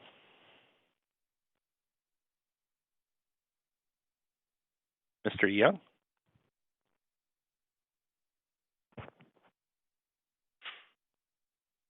Moderator, can you mic? Oh, hi. Hello there. Thanks for joining us this evening. You have up to 5 minutes whenever you're ready to proceed. Okay, thank you, Mayor. Councillors and Mayor, my name is Tim Young. I work for Peterson, a local real estate owner and developer. Thank you for the chance to speak tonight about this policy. I want to start off with, I'm very supportive of this policy as a whole. It's a truly significant step to increase the supply of much needed rental housing in Vancouver. It's going to significantly reduce the timeline to build units. And that's a huge issue right now with the lack of any kind of rental vacancy. The only way for us to solve that is to increase the number of units, increase the supply, because we certainly aren't going to be able to decrease the amount of people that want to live here. It's also a very positive policy because it will increase clarity on what can be built.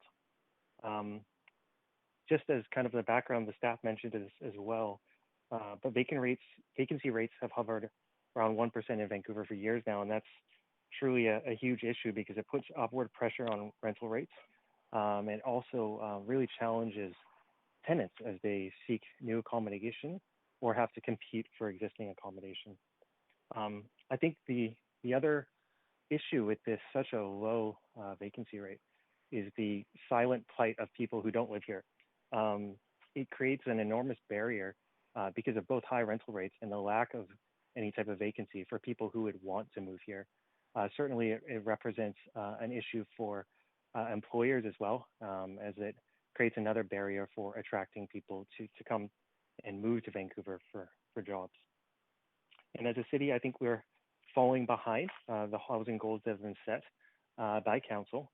And I really do think that this is a truly significant step in the right direction and will help address some parts of the rental vacancy issues that we have. I think the policy could further incent more market rental versus the condominium option, the 4-story condominium option, through further reduced parking requirements or possibly no parking minimums, as well as allowing for some upward flexibility in achievable area. So in my view of this, I think staff have done an excellent job in consultation with the industry, and I really applaud their efforts, and I would implore council to support this policy. Thanks so much for calling in, and I don't have any questions for you, so council doesn't. So thanks, and we'll move on to the next speaker. We have Barbara May next.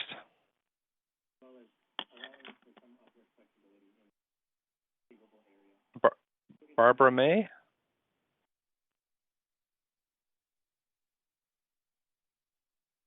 Moderator, we have Barbara May on. Barbara May, your line is unmuted. Please proceed. You may be double muted. Thanks so much for calling in, and I don't have any questions for you, so Council doesn't. So thanks, and we'll move on to the next speaker. We have Barbara May next. Hello, can you hear me? Hello? Yes, I can. I was just hoping you can turn down the volume. Hello, Ms. May. Hi. I'm hoping you can turn down the volume on my phone. on the streaming service that you're listening to. That would be great. I turned it off actually. Great. Okay. So Thanks for calling in tonight. Phone. No problem. Okay. Hope up to 5 there is minutes. doing well. Anyway, my name so far, is so Barbara good. May. I'm a resident of Vancouver. I'm opposed to the amended proposals to the zoning of the C zones across the City of Vancouver in its current format. This report needs to be sent back to staff for more work on neighborhood-based planning and public consultation, something sadly missing in this whole process, and something the citizens of Vancouver were promised as part of the citywide plan. It is also very concerning that this public hearing could have a substantial impact on our city, has been pushed through during the month of July along with so many others when individuals are overwhelmed by the COVID panic, pandemic, loss of jobs, inability to pay their mortgages and rents, and being kept isolated from friends and families. These proposals are certainly beneficial for developers as it allows them to skip the rezoning process and go straight to a development permit, allowing development applications for up to 6 stories for projects meeting a certain criteria.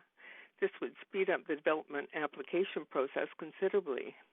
This process, if passed, would completely circumvent neighborhood input. As there would no longer be rezoning, it is my understanding developers would no longer be responsible for paying developer cost levies. Secured rental housing may put more rentals in the market, but it is market rent, not affordable rents, which is what appears to be in short supply. I know with the rents, there's certainly a sweet spot that most people desire, and anything above that sweet spot, people aren't interested in renting.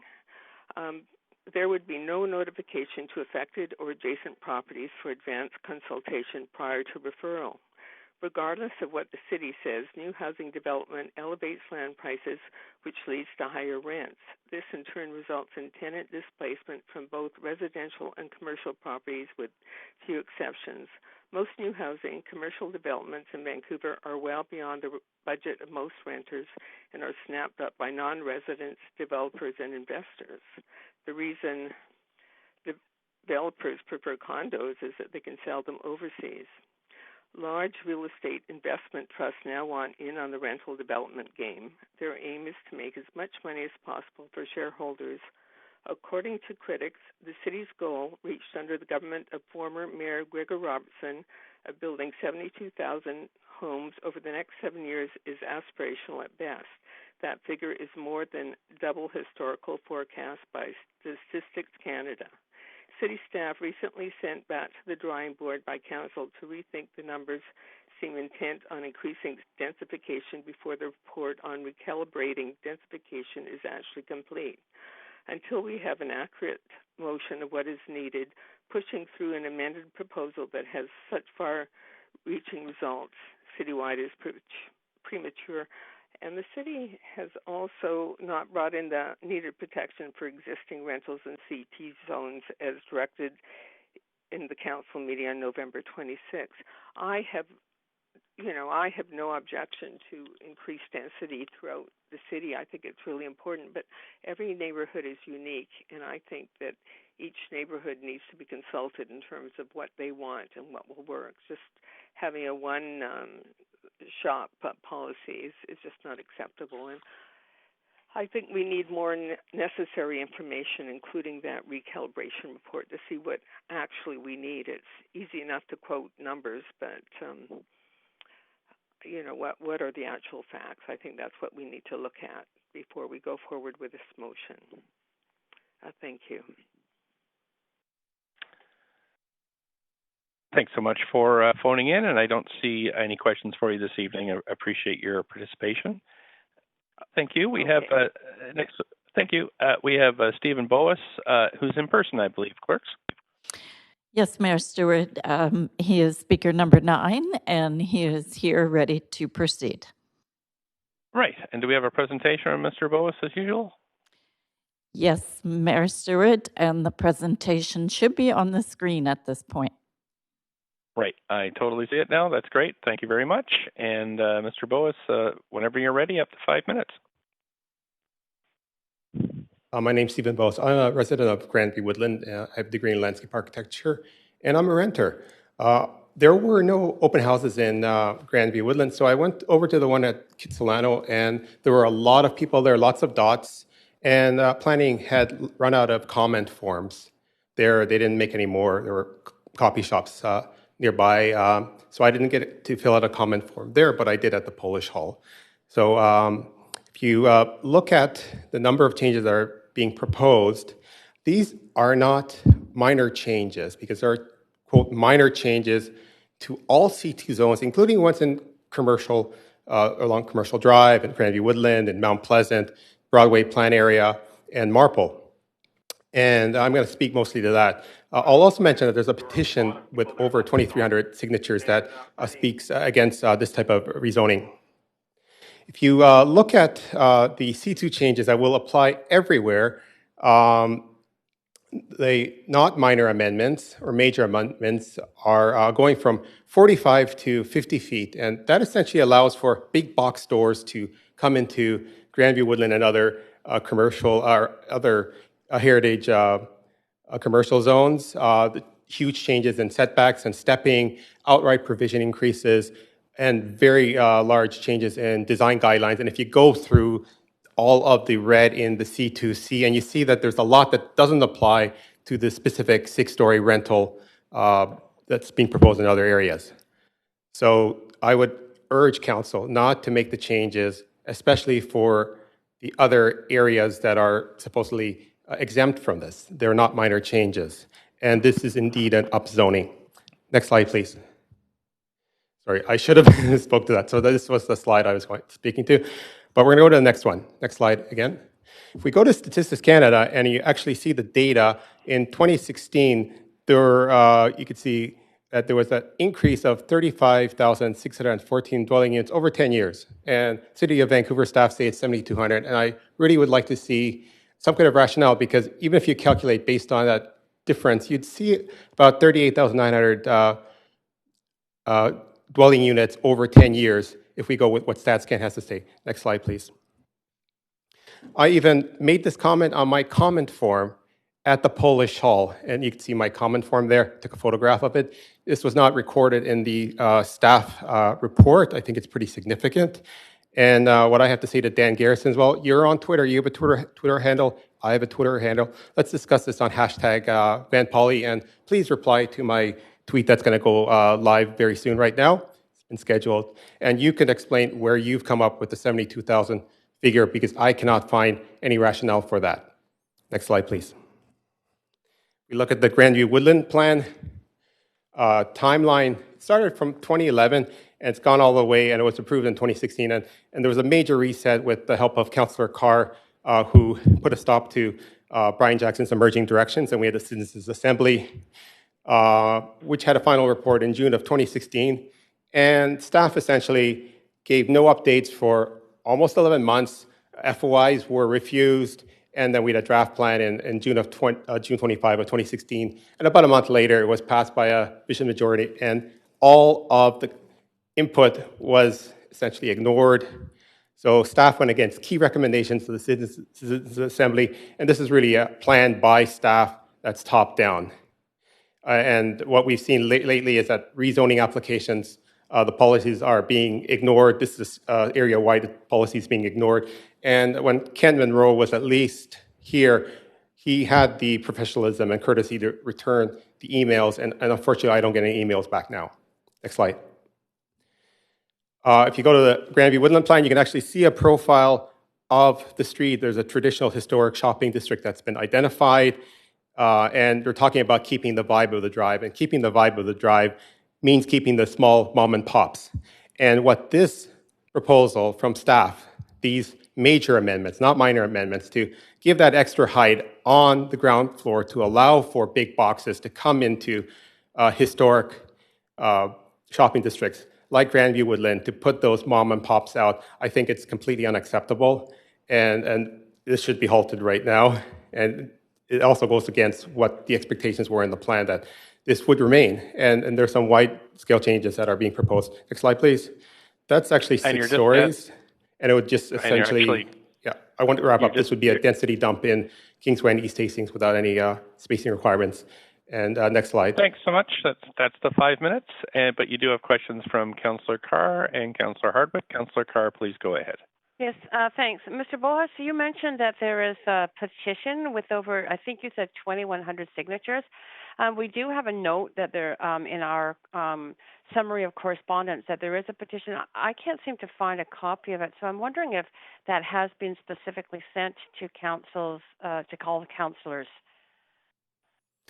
Another speaker might be able to address it. I think there's one speaker after me who might be able to address this. But I think the title of the petition is right there, and it may be in my written comments as well. Okay, that's great. Well, thank you. That's it. You've covered your points well. Thank you. Okay, thank you. Councillor Hardwick, you have up to 5 minutes. Please go ahead. Good evening, Mr. Boas. We heard from one of the earlier speakers, quote, there's been very good consultation with the industry.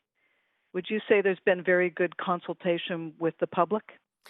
Well, I could say that that's certainly not true. There has been essentially no consultation with the public. I don't think the public even realizes what's going on here with these C2 changes. The neighborhood groups were not consulted. I know that the Grandview Woodland Area Council was not consulted. And these minor changes are actually major changes. So no, communities weren't consulted and we weren't. And there's an ongoing plan as well. So Councillor Hardwick, I think there's some integrity to a Vancouver plan and a Broadway plan. And to make these changes now defeats the purpose of those plans. Well, I don't know if it defeats the purpose, but I agree. I don't know why we need to push this through now. So overarching, I mean, you have been obviously watching this for a long time, and I take your point. You talked a little bit about the data. We are expecting a report back, or rather a memo containing data relating to an earlier motion that I had about recalibrating the Housing Vancouver strategy, because I too, together with a number of my academic colleagues, noted that 72,000 as targets, which we keep measuring against, were more than double population growth. Yes, Mr. Mayor.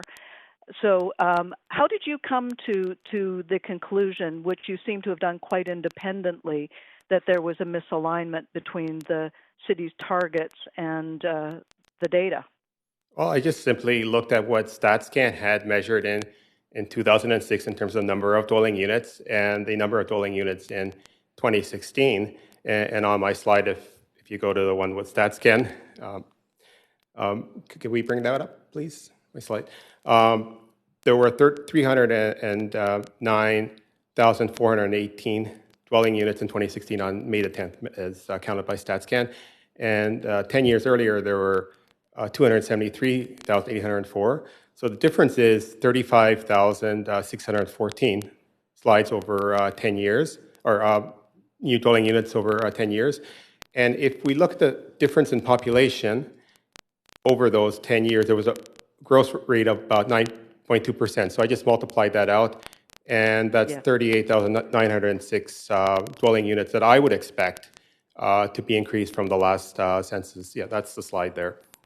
So that was kind of my rationale, and I would really recommend that staff and City Council have an independent expert with a reputation review staff's numbers. I think it's critical, and maybe have StatsCan have their commentary as well. Not the least, but I think we'd all agree that before, where we're continuing to quote the Housing Vancouver strategy and making decisions about rezonings based on potentially erroneous underlying assumptions, that puts us in a difficult position, wouldn't you say?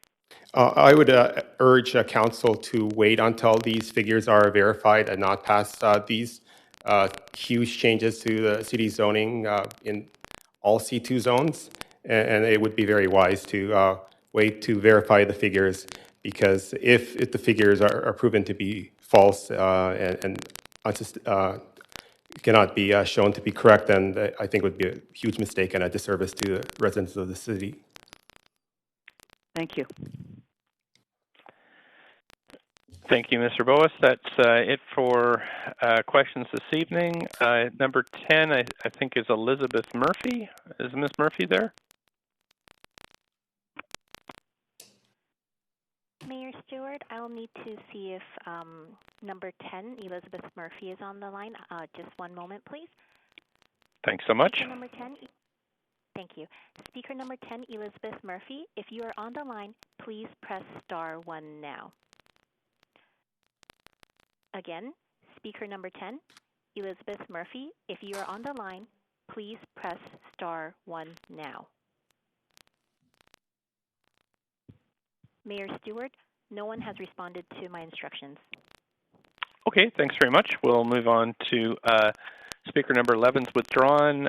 We have Tony Sang, number 12. Mayor Stewart, Tony Sang was contacted and did indicate that he will be, or sorry, that they will be calling in momentarily, but Tony Sang is currently not on the line. Okay, I do call at the end 3 times, so Mr. Sang could speak then. Michael Huggins.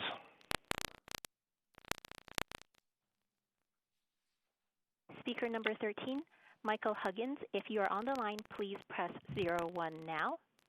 Sorry, please press star 1 now. Speaker number 13, Michael Huggins, again, if you are on the line, please press star 1 now. Mayor Stewart, no one has responded to my instructions. Great. We'll try number 14, Ruth Cherry. Would Ruth Cherry be there, please? Speaker 14, Ruth Cherry, your line is unmuted. Please proceed. Hi, can you hear me? I can. Please go ahead, Okay, up to good. 5 minutes. Thank you. Just to let you know that the petition now is at 2,342 signatures. So my concern, I am against the proposal here.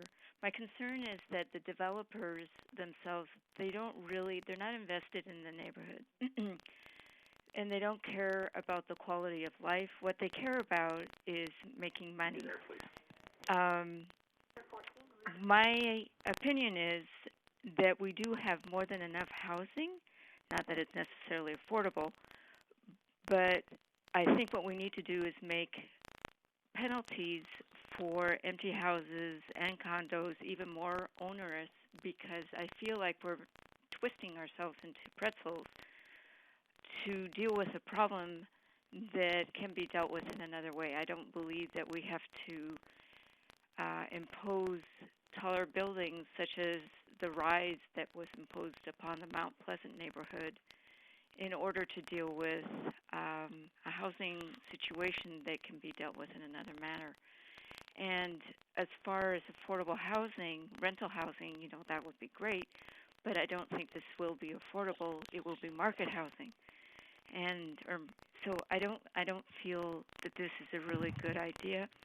Also, when I look at the architecture that is popping up I live in Mount Pleasant, in my neighborhood, it's not very attractive. It's just glass and concrete.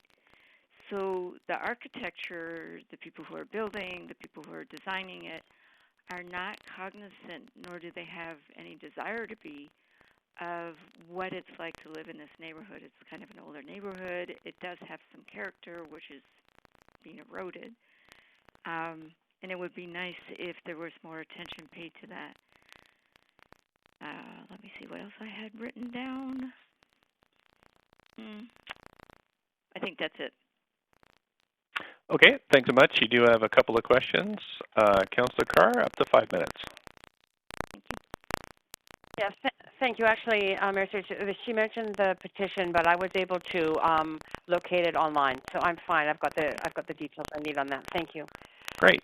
Thanks so much. I was actually going to ask about the petition too, because I did. It was included in the package, and I was just wondering, you seem familiar with it, and I've looked through. Do you know much more about it than that you can tell us? Unfortunately, Stephen probably would have been able to tell you more. I've read through it and I signed it. I don't, but no, I'm sorry. I'm not well versed in who started it. So. Okay.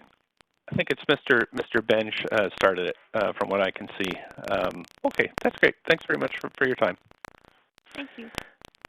Okay, thank you. We have Sean Cassidy next, number 15. Speaker number 15, Sean Cassidy. If you are on the line, please press star 1 now.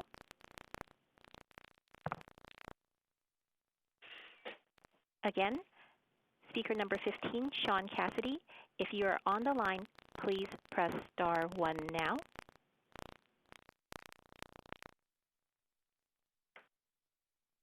Mayor Stewart, no one has responded to my instructions.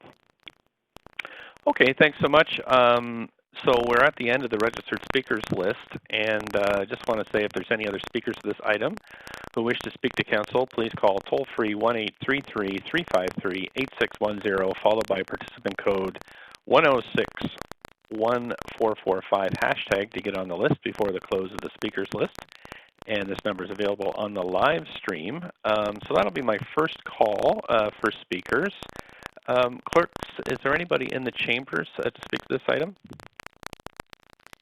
Mayor Stewart, it is the clerk here. There is no one in the chamber. Okay, thank you very much. I'll go to the moderator. Moderator, is there anyone on the line to speak to this item? Yes, Mayor Stewart. I believe Sean Cassidy, speaker number 15, may be on the line now. I will attempt to unmute him. Great, thank you.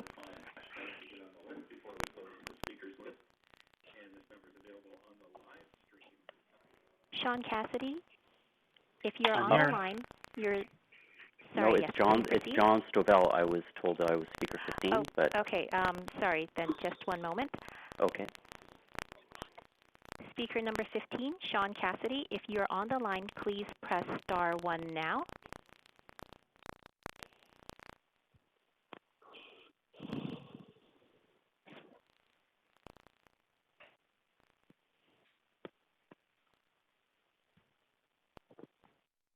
Hello, it's John Speaker Stovell. Number 15? Yes, well, Speaker John Stovell, yes. Sorry, speaker number 15, Sean Cassidy. It's John Your line Stovell. is unmuted. Sorry. Yes, there's multiple people on the line, so please wait one moment, please. Thank you.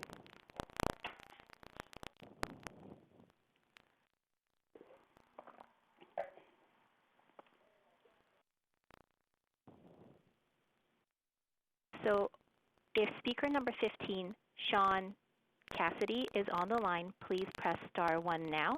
Only speaker number 15, Sean Cassidy, please press star 1 now. Thank you.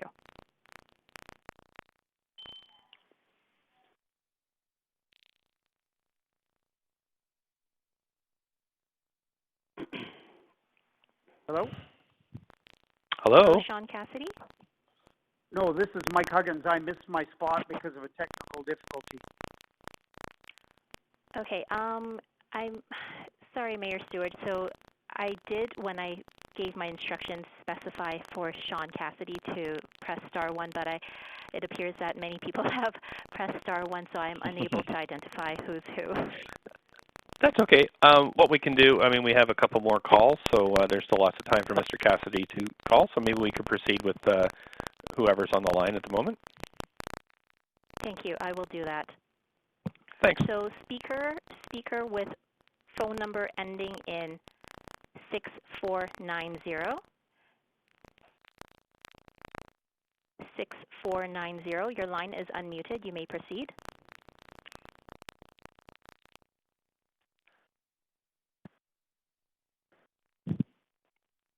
Speaker with phone number ending in 6490. Your line is unmuted. Please proceed.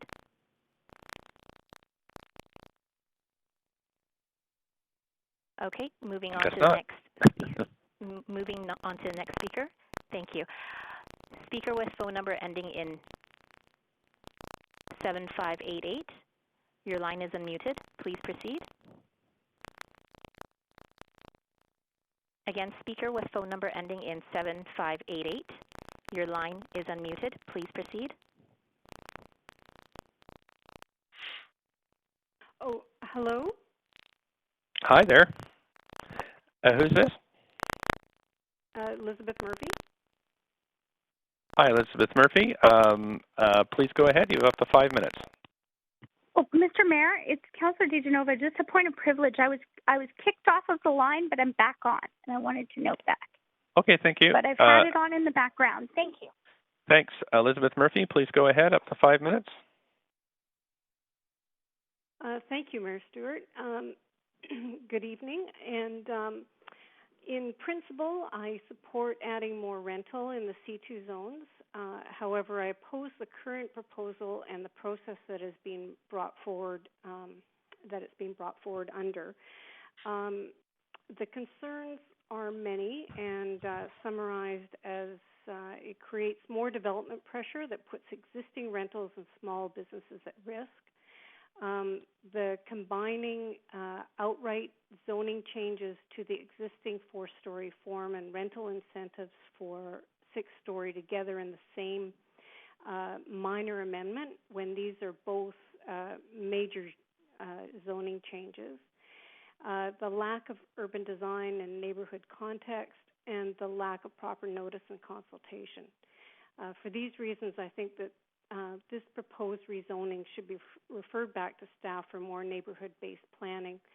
And first, I do think that there should not be any changes in the C2 zones until the city completes the direction by council in November 26, 2019 to protect existing rentals. Stated as follows, that council instructs staff to prepare a report. Hello? Ms. Murphy, have we lost you? Hello? Hello? Hi, Ms. Murphy. Yeah, someone muted me. Hello? Okay, I've stopped your clock. You can go ahead.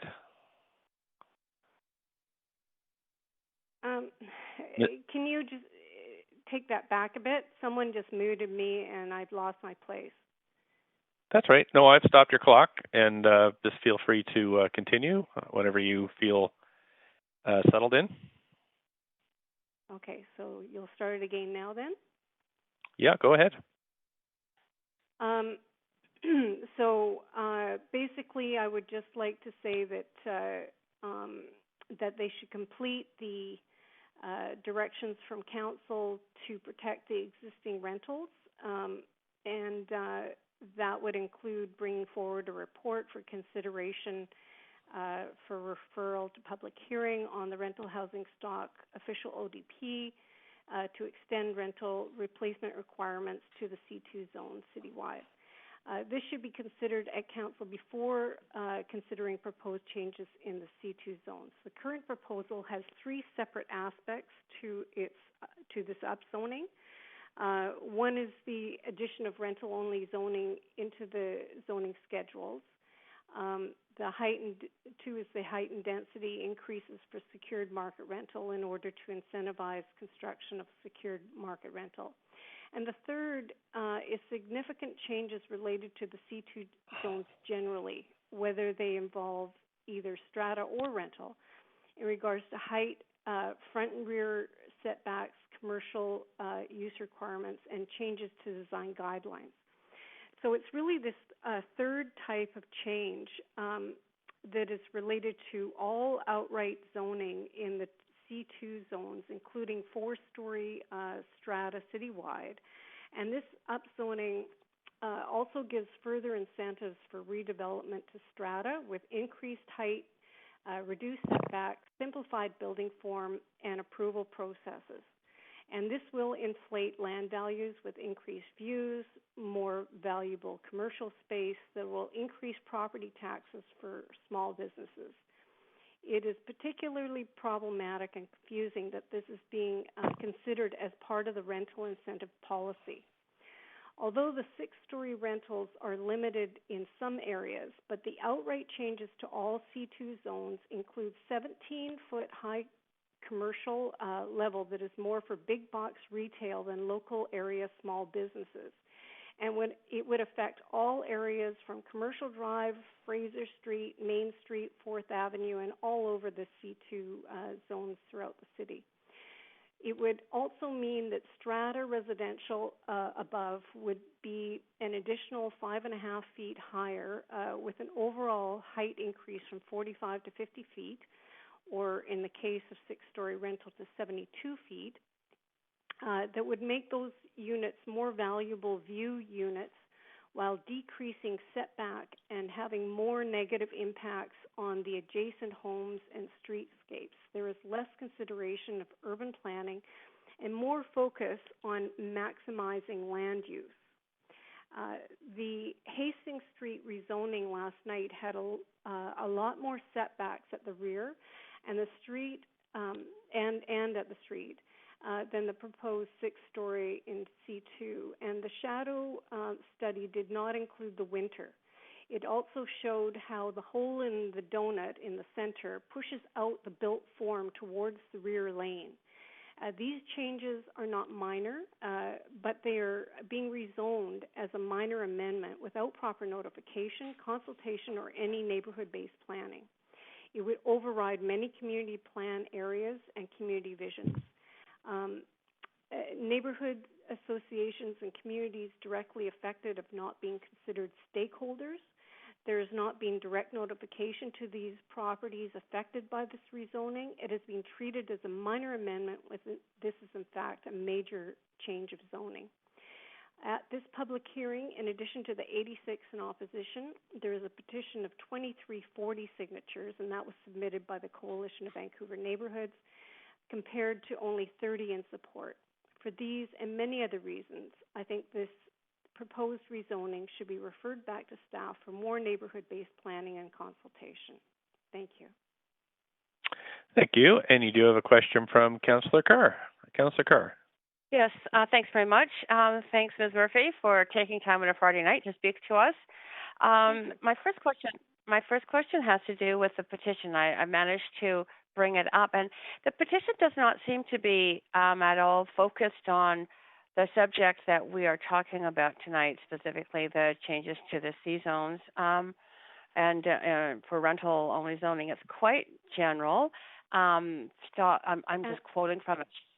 Stop promoting. Do I have the right one? Stop promoting excessive growth. Well, it does, but actually, if you look into the wording of the preamble, it lists key issues and examples of problematic processes. And in there is a bullet under the rental incentive programs, and the third item in there specifically says citywide rezoning of C2 zones to six-story rentals while also increasing height, reducing front and rear building setbacks, including for both rental and strata. Yeah, I guess I always turn on any petition.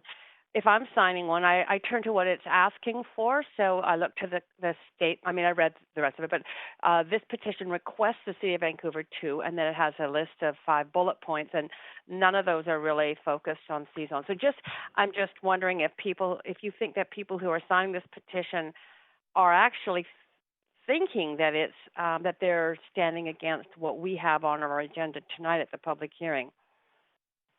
I would say so, because really what we're talking about here, in addition to specifically stating that in the petition, most people who are signing a petition would actually read it, and that is part of what it says in the petition. And then with regards to the specific asks, it definitely says to move away from to use meaningful public participation and neighborhood-based planning to manage growth, and to move away from arbitrary, out-of-scale development And I think that really, although there's aspects to the proposal that would be probably fine in some locations, and certainly has some things in there, and certainly increasing rentals is a good thing. And there's many things that are supportable by many people. It's mainly the way this is being rolled out and the lack of neighborhood context, which this petition speaks to, and also really the lack of process that has occurred here. There's I think a lot of the nuances with neighborhood planning that was intended to be part of the Vancouver plan is more where the support is than and certainly these kind of considerations could be looked at a more fine-grained level at the neighborhood level. I have just one more question. I'm running out of time, but thank you for that. So there are people who have said, look, why have more public consultation? The people who are wanting it are not going to go for the development increase heights anyway. And so you have yourself raised a concern that increasing the height and density would place pressure on land values. And in that petition that I'm reading, it talks about out-of-scale development. So is there? Do you think there is a sympathy or an actual interest amongst the people that you are working with and yourself to actually increase height and density in rental-only only? Well, I think that there certainly is, not all density is equal in the sense that it has just a lot 15 to seconds. It has a lot to do with urban planning and how that's done. And I think that the setbacks and how it's done is what's important. And yes, I think there is some appetite for more in the right location. Thanks so much. Councillor Hardwick has some questions for you, too. Hello. Councillor Hardwick. Hi, Councillor Hardwick. I'm here. Sorry, just had to get that old mute button. I was struck by something that you said, Ms. Murphy, and that was that there can you hear me okay? Yes, I can hear you. And that was, last night we looked at a project that, sorry, I'm hearing some feedback. I'll stop your clock here, Councillor Hardwick. Could we have councillors? I'm going to put you in charge of doing the bike storage. So, Anita. Well, one thing at a time. We're going to put the bikes away first. So this is the key. Charlie, you go. Anita, could you mute your phone? Thanks. Okay, sorry, Councillor Hardwick. It's okay. Go ahead. Yep. Kids. So we last night had the opportunity to hear feedback from residents on a rezoning, and that proposal, did give that opportunity. This proposal will ensure that dozens, if not hundreds, of projects will not get such a hearing, and residents won't have a chance to weigh in. I'd like your response to that. Well, I think that's just the point. Here we are rushing through a public hearing in the middle of July, in the middle of a pandemic, on a Friday night, and this will be the only opportunity, if this is approved, for any public feedback in terms of rezoning for all of these projects that are going forward. So that's why we really need to look at this carefully before it goes through. And I just don't think that enough work has been done on a more fine-grained basis for the different kinds of neighborhoods that we have across the city. And, that's one of the things that makes Vancouver a great place to be. It was well known for its planning process and participatory planning that created livable neighborhoods and a variety of different kinds of neighborhoods. People love their neighborhoods, and there's room for different kinds of development in different areas. And I think that this is trying to homogenize everything into one particular type, and I think that's a mistake. I think what we need to do is to take a look at this on a more fine-grained level and look at what's appropriate where. Certainly there's different kinds of influences on east-west streets, and there is north-south on larger arterials compared to smaller arterials, different kinds of scales of neighborhoods, and different priorities and different needs. And I think we really need to look at that. And also the needs of our small businesses. They're all really struggling right now to bringing in an upzoning right in the middle of this pandemic and putting more development pressure on them at this time, I think is a mistake. We need to really take a look at this. And also, we need the data, and we need to reestablish what are the actual growth rates, what do we actually need for the future, and plan for that, and plan for it properly and more comprehensively. This is kind of slapdash and not really being thought through in a comprehensive way. Does that answer your question? From a community perspective. From a community perspective, yes. Yes. Okay, thank you very much, Ms. Murphy. Thank you. Thanks so much. I have a couple questions. Just on the petition, there's been lots of conversation about this. Did you help write this petition? It was put together by a number of people from a variety of different neighborhoods. Okay. And I was looking through it, and I don't see that there's any place that indicates where people are from, like indicating whether or not where their residence is. It looks like it's just their name and a possibility to comment. Am I right on that? I mean, I did just glance through it. That's is there the a place? way that's the way change.org is set up. Right. So I remember we've had a lot of discussion about indicating whether or not people are residents of Vancouver. And in fact, for many council meetings in a row, for speakers, I had to ask people whether they're not. And of course, all the 14 people that signed up today to speak in person or by phone had to indicate they're resident. But there's no way for us to tell on this particular petition if people are residents of Vancouver. Is that about right? Well, it went through neighborhood networks, put it that way, so it's more likely that they are. What's neighborhood networks? Meaning that it went through the different neighborhoods and all of their networks and through the coalition. So it's I don't more understand. likely that the people. Pardon me. I don't understand what is. Neighborhoods. The coalition of Vancouver neighborhoods. I see. So there's some email list this is sent out to or something like that? Is that how you know they're local?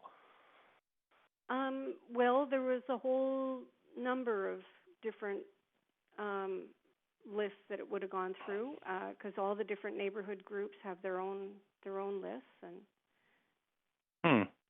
And I mean, Councillor Hardwick. It's more likely that it's going through local people. Put it that way. Right. But we have heard on a number of occasions, and why we're asking people if they're residents is because there's bots and other things on the internet that you can. And I did look through a number of comments. Yeah, and so so I mean, I hear a large number of 2,500, but we have no way of knowing if they're local. Although it is very helpful for you to let us know that it has been circulated. Okay. Thanks very much for your time. Over to Councillor Dominato for 5 minutes. Thank you. Thanks, Ms. Murphy. I'll be brief. I know there's other councillors want to ask questions. I wanted to follow up one question just with respect to the petition. You had mentioned that it was co-developed by a number of residents from various neighborhoods. I'm just wondering if you have any detail on which neighborhoods were involved in that. No. In development of the petition. Details. I don't have the details. Thank you. Okay. Thank you. Oh, looks like Councillor Hardwick's back for got another minute and a half here. Councillor Hardwick. Yeah, I find this quite hilarious. But why would people outside of Vancouver sign a petition about overdevelopment in Vancouver? Any idea, Ms. Murphy? I have no idea. That's Yeah, why it's more likely that it's all from people who are affected by all this. Naturally, it is an area that I'm interested in, and something that hopefully will do further work around strengthening representative democratic practices in the City of Vancouver, beyond identifying whether people live in the city or not for public hearings. But I think the point here is, I think you would agree, is that the people that are interested in this subject matter, rather than broad concepts, are people that would reside within our boundaries. Yes. I don't know if you have anything more to say on that, but I'm out of time. Thank you. Thank you. And that's it for questions. Thanks very much. I'm going to go back to the moderator. I'll just see if there's anybody else on the line. Thank you. Mayor Stewart? Thank you. Yes, there are. Yes, thank you. Mayor Stewart, yes, we have John Stovall. Your line is now unmuted. Okay. Please proceed. Yep. Council, John Stovall speaking. Can you hear me? Yes, I can, please. Or we can. Okay. Please go ahead, up to 5 minutes. Okay. Yeah, thank you. Yeah, I was second tonight, but I had to bump. I was on an airplane to Vancouver Island. So thanks for your patience and me getting back on. I'm very, very supportive of this. I'm a Vancouver resident. I'm also a developer. I've been developing rental housing in Vancouver continuously for the last 30 years, whether it's Live Work or STIR or the West End inclusionary zoning. We have always needed an economic edge over condominium development in order to make rental housing work. And I think the staff has done an amazing job of studying all the pros and cons and the implications and of getting this. You've just seen this week what you need to do in terms of height and density to get affordable housing in the project at Broadway and Birch. It should be no surprise that 6 stories to get you an increased supply of market rental housing is a very modest accommodation to the arterial zoning. And many people, of course, argue that these higher density buildings should be much more broadly based through the neighborhoods, but certainly putting them along the arteries is a good start. Council should only really be measuring one thing, and that is the vacancy rate. Your staff presenter tonight talked about a 1% vacancy rate.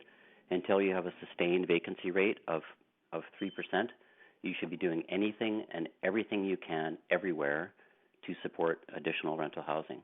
My main complaint about this proposal is that I think there's a missed opportunity to go to 8-story, where you could get higher environmental performance by requiring 8-story buildings under this zoning to be heavy timber. I think the other lost opportunity is the number of community plan areas that have been carved out, leaving much of the C2 of the city out of this opportunity. In fact, from our own point of view, I currently have 2 C2 sites, both of which are in limbo because of the Broadway corridor plan, where we can't do this.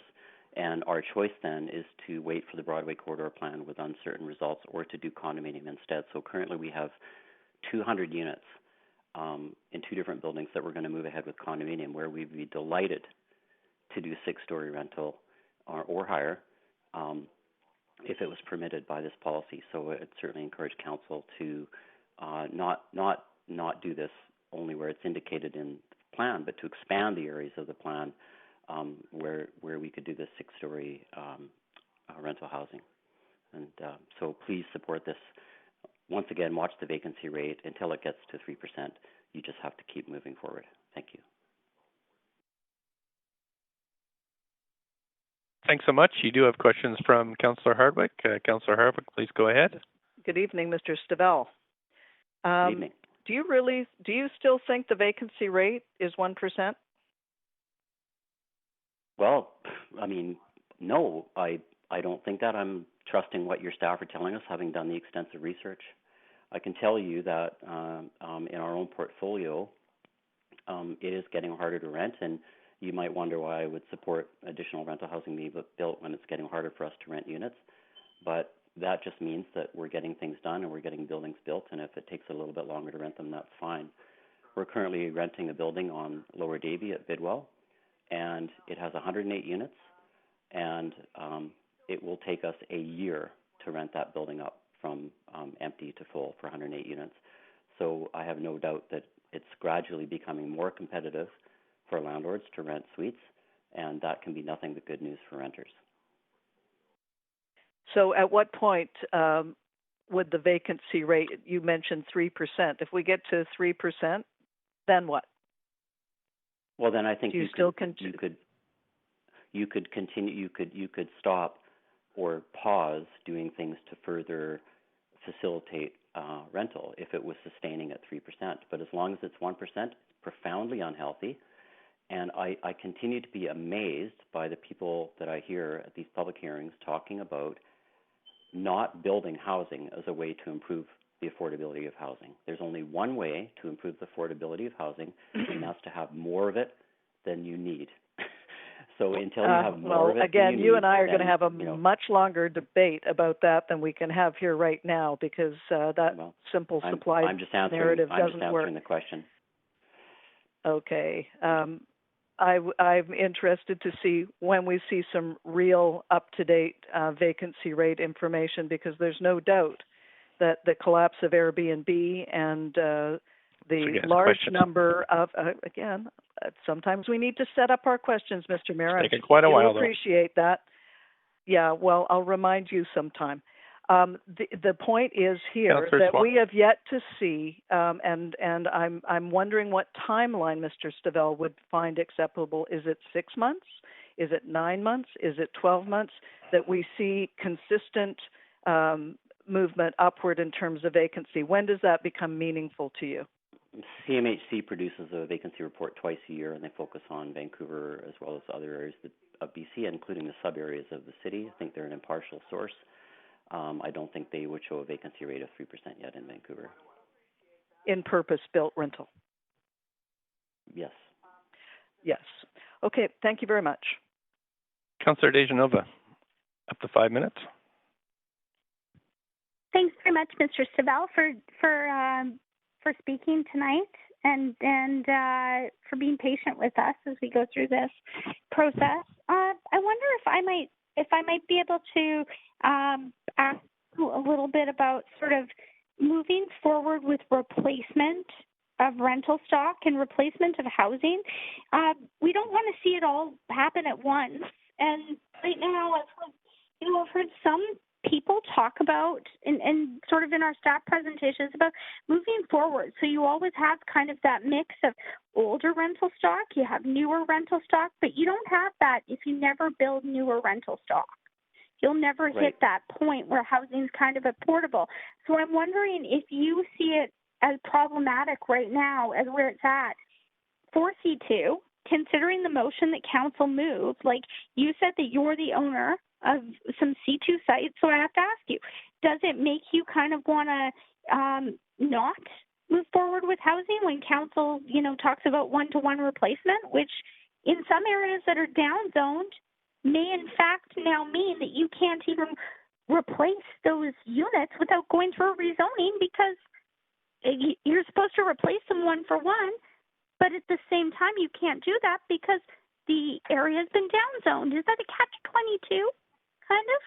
Does it go against our housing plans not to move forward with this? If you're referring to the council's not so long ago motion to bring in the rental housing ODP into C2, certainly we didn't think that was a good idea. There was an indication from staff that there were very few purpose-built rentals along the C2 arteries, and it would repress the ability to build condos. And as Councillor Hardwick has tried to infer, certainly a number of those do end up in the rental market. So I think that's unfortunate.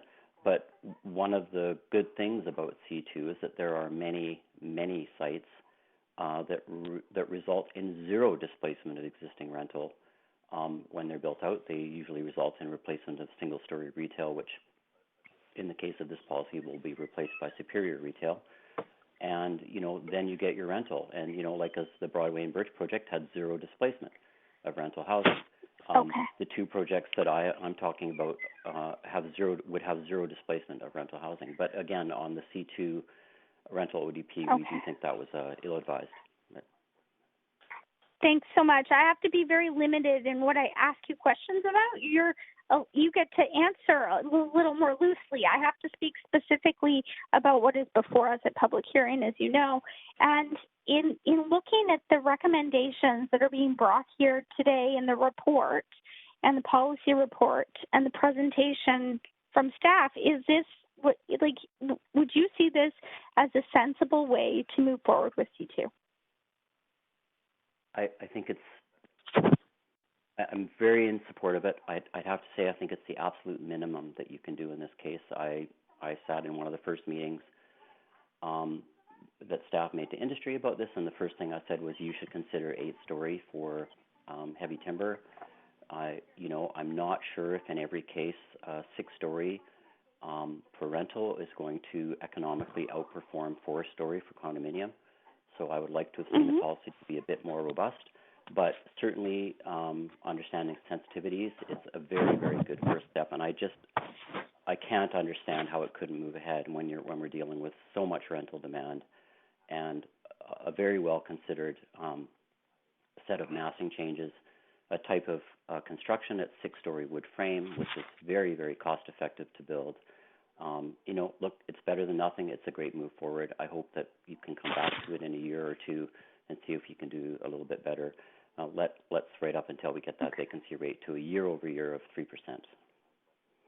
Okay, but at some point, thank you. And at some, I'm just limited in my time. So at some point, though, we do have to worry. We're protecting older stock, but at some point, it becomes so old we can't protect it any longer.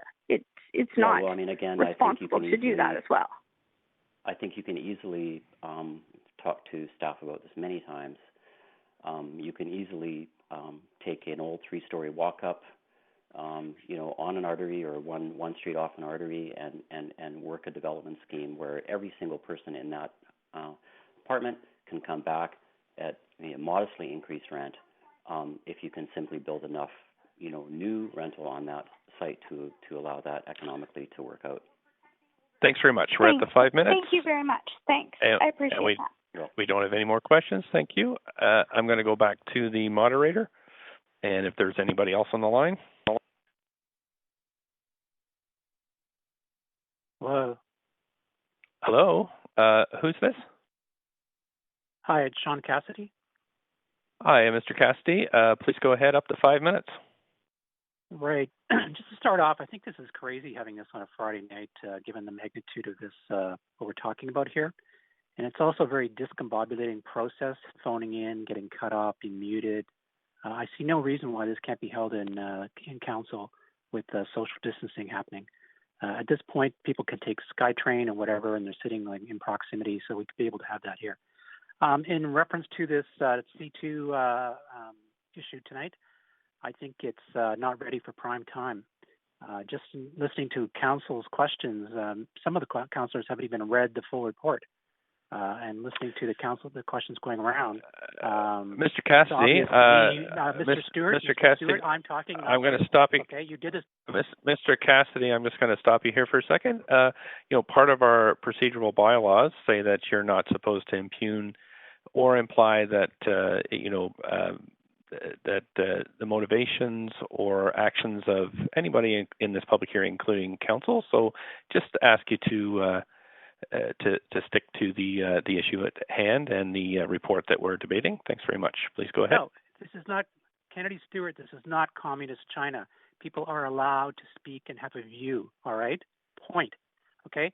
My view is that this is not ready, and I've basically reflected the fact, listening to council, they don't have a full understanding of the issues, and many have not read the full report. Some of them, to quote the city clerk, and let me talk, Kennedy, to quote the city clerk, that several people have been sent to their Mr. inbox, Cassidy, but they hadn't received So what you're Mr. doing Cassidy, right now is you're arguing with the speaker. You're not allowing me to speak. Okay, and you do this to numerous speakers. Okay, at the last session, the Broadway and Birch, you were bullying Sarah Kirby-Young. Okay, she called you out on it. Mr. Cassidy. Okay, we're cutting you off there, Mr. Cassidy. I think that's very rude language. And moderator, if we could just disconnect Mr. Cassidy. Thank you. And are there any other speakers on the line? Yes, Mayor Stewart. Next on the line, we have Michael Huggins. Michael Huggins, your line is now unmuted. Please proceed. Mr. Huggins, thank please you, go moderator. ahead. Thank you, moderator, Your Worship, and members of council. I trust you can hear me. I can, and we can. Please go ahead. I am here on behalf of my firm, BHA Architecture. Interestingly, I thought more architects might speak, so I guess I'm the first one. And as you might expect, I am supporting the proposed zoning and development bylaw amendments for C2 districts, as well as providing suggestions surrounding the new proposed building heights and how they are calculated. We look as architects to find some comfort in secure bylaws that we can rely on, ensuring that when we go forth, we aren't surprised with interpretations that are not very clear in the bylaw. Now, I'm referring, and my comments are really directed towards staff, which I would hope you would take up with, because I know I cannot ask questions of staff. And as such, the bylaw, the draft bylaw still talks about a 19.8 meter height measured, but that you can increase that to 22 meters should the retail be considered at 17 feet.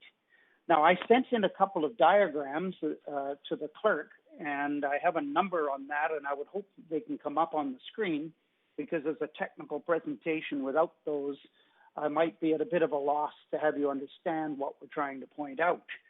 So my question is, clerk, are those diagrams available? I do have a number I was given by email that I could quote if that is going to help the matter.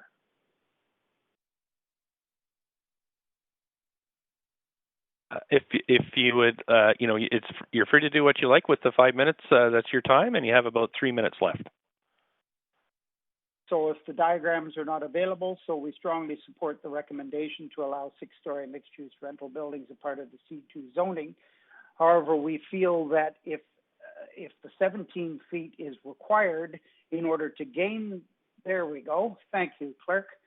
And so This diagram indicates that if that the height is measured from the building grade, and as such, if it's a flat site, then the 22 meters works all very nicely, as you can see, such that we have a 17-foot ground floor and 5 residential floors, and the top red line is the 22 meters, the bottom red line is the 19.8 meters. But there's also something in here that's not really been addressed by planning, and I would ask planning to reconsider how they might address it, and that's a building code requirement for the 18-meter rule, which simply means that in a wood frame building, the 6th floor cannot be any higher than 18 meters above the lowest average building grade. So if we move to the second slide, please, which is and there's for just a slope site. There's just a little lag, so it is I get moving. it. Okay.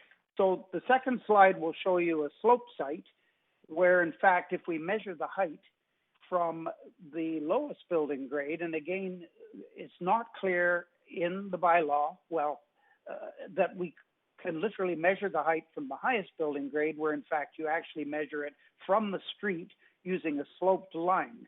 So the second slide will illustrate to you that the 17 feet is flawed if in fact you really have to have 17 feet in order to gain the 22 meters, which, by the way, the draft bylaw does state. And so I would urge council to send planning slightly back to the drawing board to provide clarity to the applicant. And here's an example of when you have a slope site, you get the 17 feet at the high building grade, and the slope red line at the top is the 22 meters, which cuts off the building, and then we exceed the 18-meter rule, which this building couldn't be built under the current building code if, in fact, that was applied. And so I really would look for some coordination into the building code by planning such that the height coordinated with the building code's requirement of this 18-meter rule. And I know this sounds all very technical, and it's the the architect speaking rather than you've heard lots of goods and bads about the general arrangement and the change in zoning. And I reiterate that as architects in our firm, we definitely support. This provides for a typology that you've seen on arterials, and embedded in the zoning will help simplify and expedite the approval process in the future. And we appreciate that some of the flexibility has been built into the bylaw, which is conducive to energy efficiency, as well as allowing courtyard buildings, which do provide a unique sense of place and enhanced livability. So we're pleased to be able to provide the feedback on this technical matter, and hope that you would ask staff to have it clarified. And in fact, the 17 feet is, as you've heard, probably too high for street-oriented, kind of small-scale mom-pop retail. I'm just going to have to, and should be able to be varied somewhat. Thank you. I'm just going to stop you there. You do have questions from Councillor Hardwick. Councillor Hardwick, please go ahead. Thank you very much, Mr. Higgins. Oh, they took the slide away. We've been told that there has been. I beg your pardon? It's Huggins, not Higgins? Correct. Thank you for clarifying. We've heard earlier that there was very good consultation in the industry. I'm gathering that was more on the development side than the architectural side. Were you aware of opportunities to be contributing this level of detail and analysis to staff? Thank you for the question, because our firm did participate in the sessions leading up. One of my colleagues attended all of the meetings. And yes, we pointed this out umpteen times, that we need clarification and security in how we measure the height. And as such, we think that this was perhaps a little bit glossed over in the draft bylaw, and we would encourage staff to firm that up such that the industry provide feedback would be considered. Interesting. Thank you very much, sir. Thank you. And I don't think there's any more questions. I'm on the list. I'm sorry, Councillor Carr. I just have too many things open here. There we go. Okay. And also, I think, yep, that's right. So please go ahead, and I'll just start your timer when I get your panel up. Okay. Okay, thank you. Thank you very much, Mr. Huggins. You know, right at the very end, you made a comment, something about the 72 feet may be too high for the streetscape.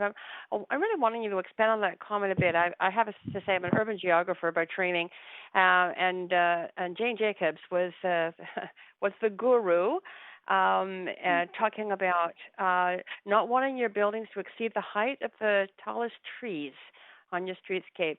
I wonder if you could just comment about that height and what you were going to say about the 72 feet along the street front, or the potential of that. 17 feet.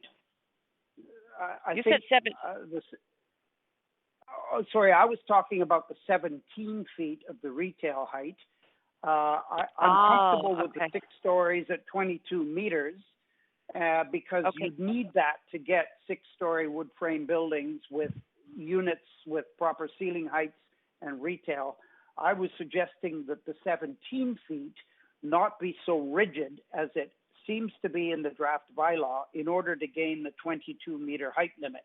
That in fact, 17 feet is probably at the high end for street-oriented small-scale retail that could readily be dropped to 14'6" perhaps, maybe 14 feet, and still be acceptable to the development industry, which would allow some flexibility in getting the building under the 22-foot height limit on sloped sites.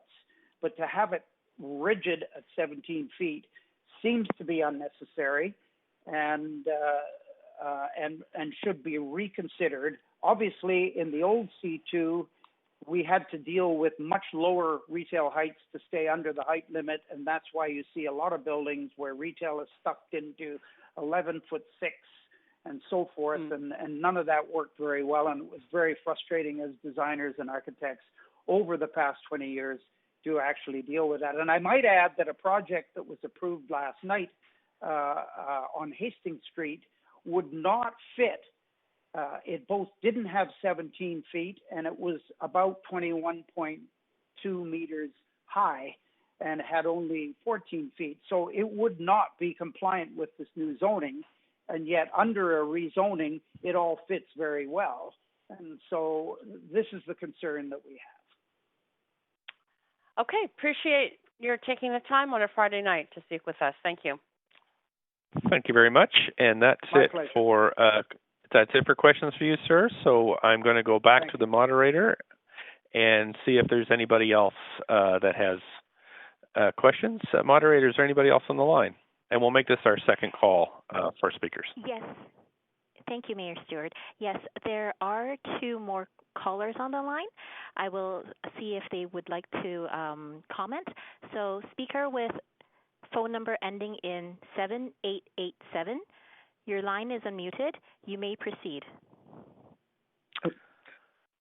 Hello? Hello. Can anyone thanks hear? so much for Yes, we can. Thanks so much for calling in this evening. I'm going to just start your timer here in 1 second. Sorry, I just have so many things here on my computer. And actually, I'm going to start your timer at 5 minutes. I'm just wondering, Councillor Fry, could you chair for just 2 minutes? I just have to step away from my computer. Sure thing. Thanks very much. So, Speaker, please go ahead up to 5 minutes. Hi, I'm Celine McRae-Hamdy. I was, as I said, 2 weeks, I was born after Expo 86, and I came to Vancouver after the Olympics, and I've been renting in the city since just before the World Cup. And I'm calling in favor of the rezoning, and in my opinion, the city must approve this rezoning.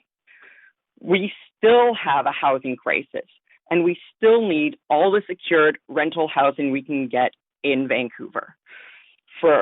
I say this, I speak in favor of this rezoning allowing 6 stories of, I guess it would be 5 stories of rental housing along arterial streets, because if we take all the opposition to the rezoning at the Broadway Birch location about the building being too tall, if we take all of that to all the opposition to that being sincere, then the alternative is we need to make more room in the rest of the city for more rentals. Similarly, for all the opposition to the extension of the SkyTrain to UBC, if we take all the concerns as sincere, then we also need more rental housing in more parts of the city so that people don't need to live in Surrey or Coquitlam and to commute into Vancouver. I appreciate the concern about the loss of existing rental housing and existing businesses, but to be blunt, that's because the land is expensive, and there's no real there's no sign that the land would become any less expensive at any point. And I also appreciate that that some have said that condos can accommodate renters, but as somebody who rents in another person's investment condo, the reality is that renting in someone else's investment property rather than in a PBR secured rental is that it is extremely precarious. The resale of the condo or the owner's desire or stated desire to move a family member in is all it takes to leave a renter with no recourse against eviction. We can't wait for perfect information about the future needs of rental and commercial spaces in Vancouver, because we will never have perfect information. Even if we had the data we wanted, it would still be as uncertain as we are now, just because of climate change alone. We know that people from around the province come to Vancouver because of the economic activity. People from around the world come to Canada because of the quality of life and all of the things we enjoy as Canadians. And given all that we know about the way that people live and knowing about the changes we are to expect because of climate change, we absolutely need more room in the city for more people, and we need them to be secure in their housing and not at the whim of an amateur landlord. And we also need to recognize that while there might be some uncomfortable changes, that if we are relying on private housing, which I think it is clear the city has very little capacity to fund more public housing, then relying on private housing makes all these businesses. And if they are businesses, they will be run according to the profitability of whoever builds or owns these properties. And that's an uncomfortable reality. But if the alternative is between private housing or no housing, I know which one I would take. We don't have enough leeway in this city to be choosy about the housing we need. We need more housing, and will this create challenges? Absolutely. But if we want to have a green city, quote unquote, then building more housing next to bus lines is essential.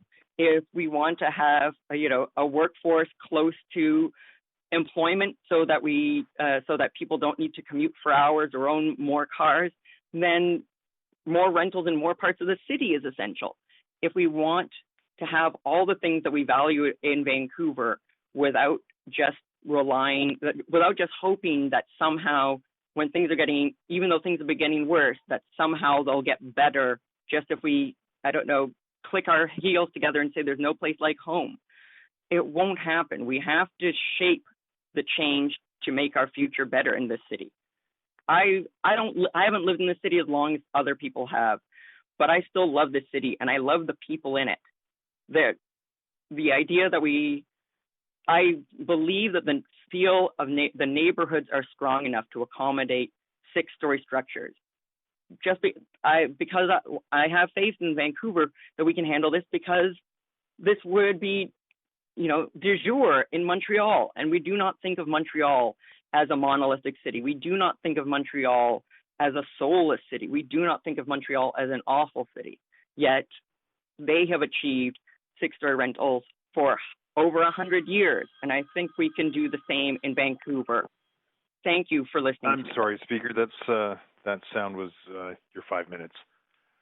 That's fine. I am back, and the mayor's back. Actually, Speaker, if I could just ask for the clerk didn't catch your name, just for the record. My name is Celine McCrae-Hamdy. Celine McCrae-Hamdy, thanks very much. You have no questions. Thank you. Thank you so much, Councillor Fry. I was listening, but appreciate you taking the chair there. I'm going to go to the moderator now and ask if there are any more speakers on the line. Yes, Mayor Stewart, there is one more caller on the line. Okay, and while we're just getting the caller situated, just want to let any other speakers know this is my third call. Please call toll-free 1-833-353-8610, participant code 106-1445 hashtag to get on the list, and if we can have the last caller, moderator, that would be great. Yes. Caller with phone number ending in 8824. Your line is unmuted. Please proceed.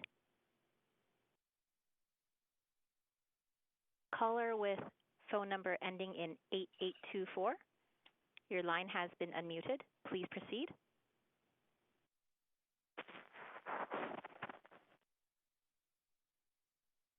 You may be double muted.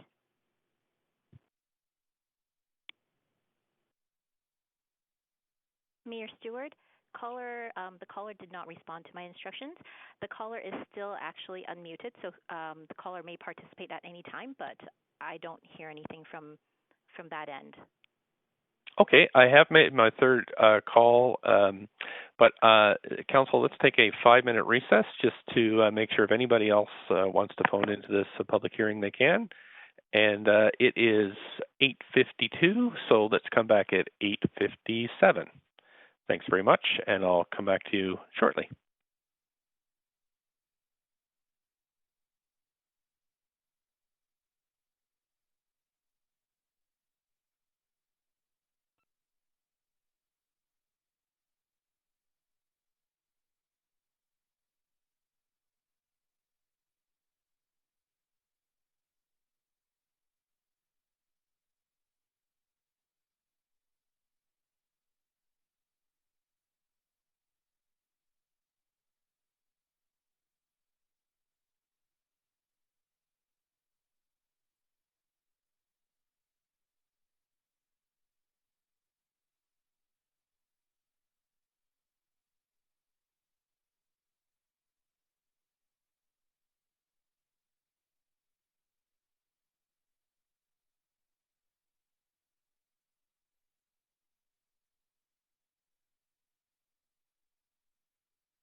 Hi, Council. We're at 8:56, so just a minute left, and I'm going to check with the clerks. Do we have anybody in council chambers to speak to this?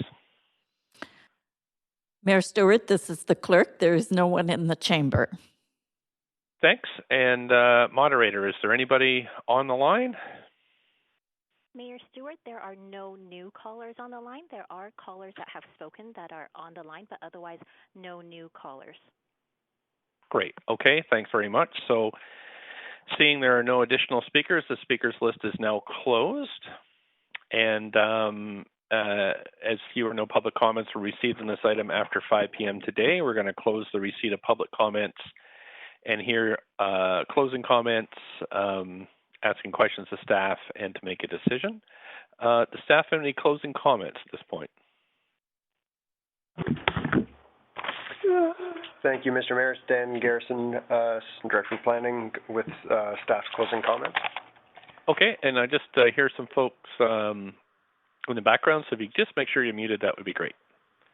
Thanks. Go ahead, Mr. Garrison. Okay, thank you. So Council directed staff to undertake this work back in November as part of the outcome of the rental incentive review, and since that time, staff have undertaken extensive design and technical work that you've seen here tonight.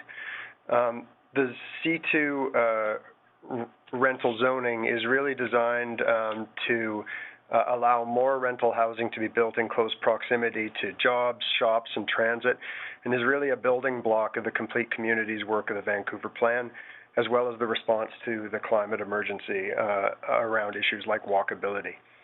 At the same time, over the last number of months, staff have undertaken significant consultation with both the public and stakeholder groups on this issue, including several well-attended open houses in each neighborhood where the new density options for rental housing is proposed. These were attended by over 800 participants. We've heard several issues raised tonight, and I'll just briefly address a couple of them here. First, in relation to the rental housing stock official development plan and whether this work should precede that work, the work to add potentially add the C2 zones to the rental housing stock ODP, subject to a future public hearing of council. I'd just like to clarify that the addition of C2 zones to the rental housing stock ODP would have relatively little bearing on the 6-story rental proposal that's being put before you tonight. That's because the rental housing stock ODP requires replacement of any existing rental housing that may be redeveloped through these projects. Because the 6-story buildings that are proposed here would be zoned for rental tenure only, all of these developments would meet the rental housing stock ODP requirements, even if they were applied to the C2 districts, and in fact exceed them significantly in most cases. I also wanted to just clarify the extent of the changes that are proposed for the base C2 zoning that includes areas with existing community plans, because that issue was raised by a number of the speakers. Just to be clear, there is no additional density being proposed to be added to the base C2 zoning.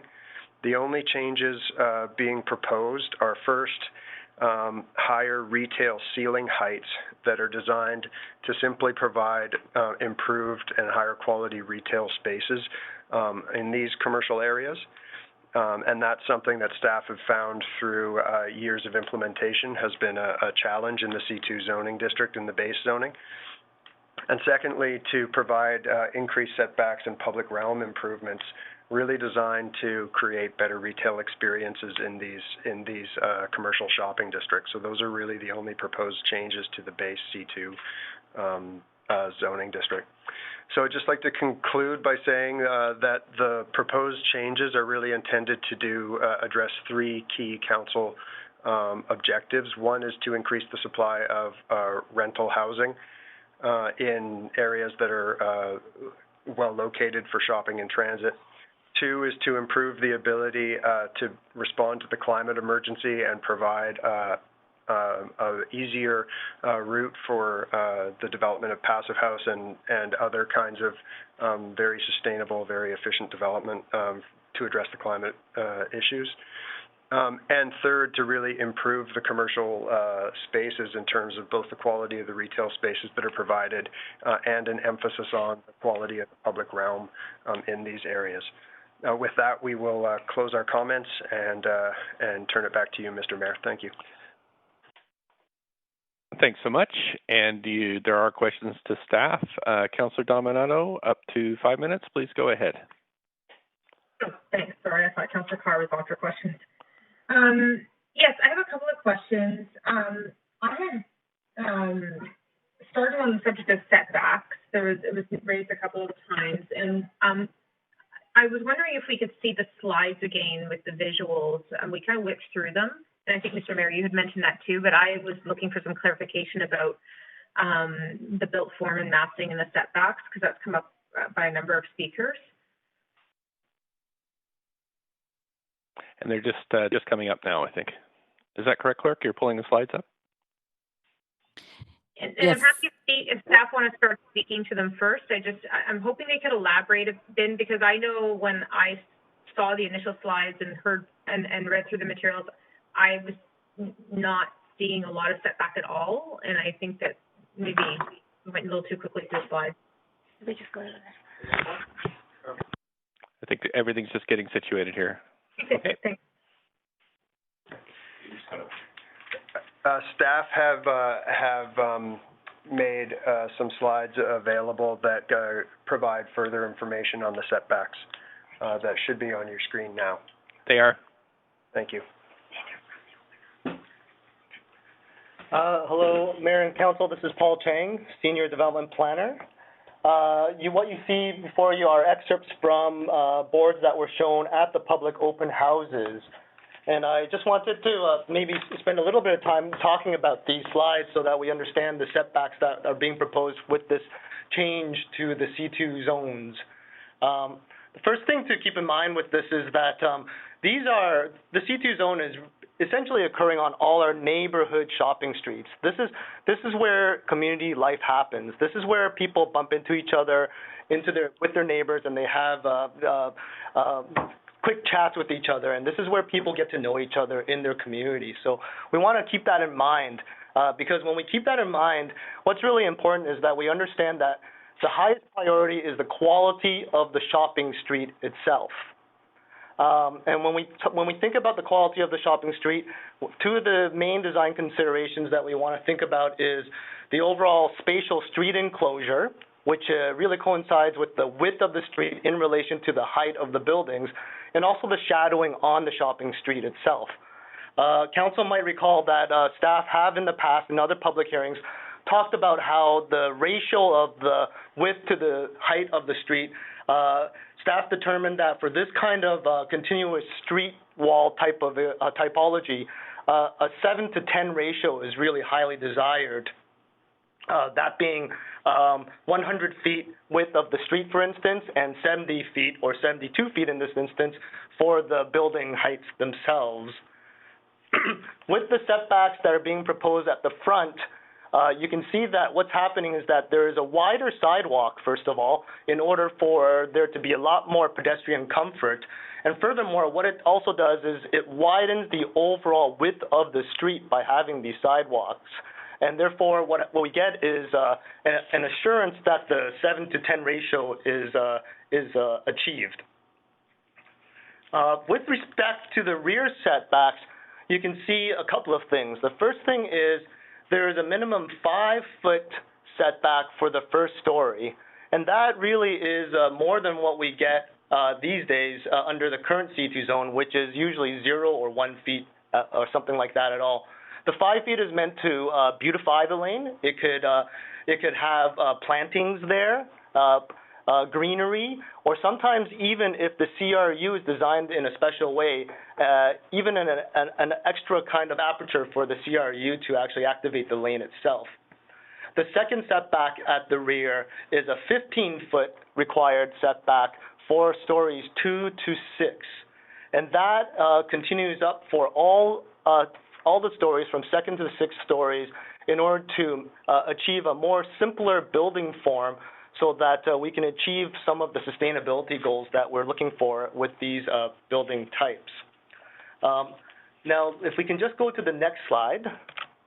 What we also want to mention here is that for streets that are not as wide as Kingsway or parts of Fraser, there are many streets that are Zone C2 that are actually only 90 feet in width or even 80 feet in width, such as streets such as West 4th or the C2 parts of West Broadway, those kinds of areas. And we're just at the 5 minutes. So that's okay. I'm just going to move on to Councillor Carr. Councillor Carr, you have 5 minutes for questions.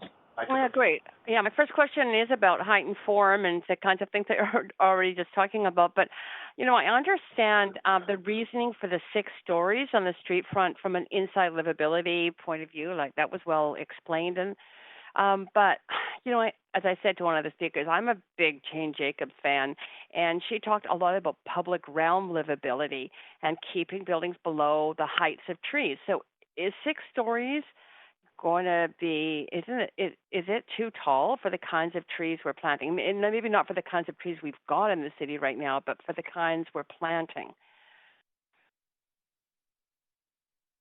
Yes. Thank you for that question, Councillor. 6 stories is not too high with respect to the growth of trees. Street trees can grow to be quite high, and in fact, some street trees can grow up to 6 stories. Definitely, and so I think one of the principles that Jane Jacobs and other urbanists talk about is how high is too high, and the idea is that generally 6 stories around the 70-foot range or the 60-foot range, that's actually the maximum height from which, at a certain distance, a human being can still see the facial expressions of another human being at that particular distance. And that's a really important consideration that we have for our traditional streets, and that's something that we actually are considering for this particular typology. What a wonderful example. That's great.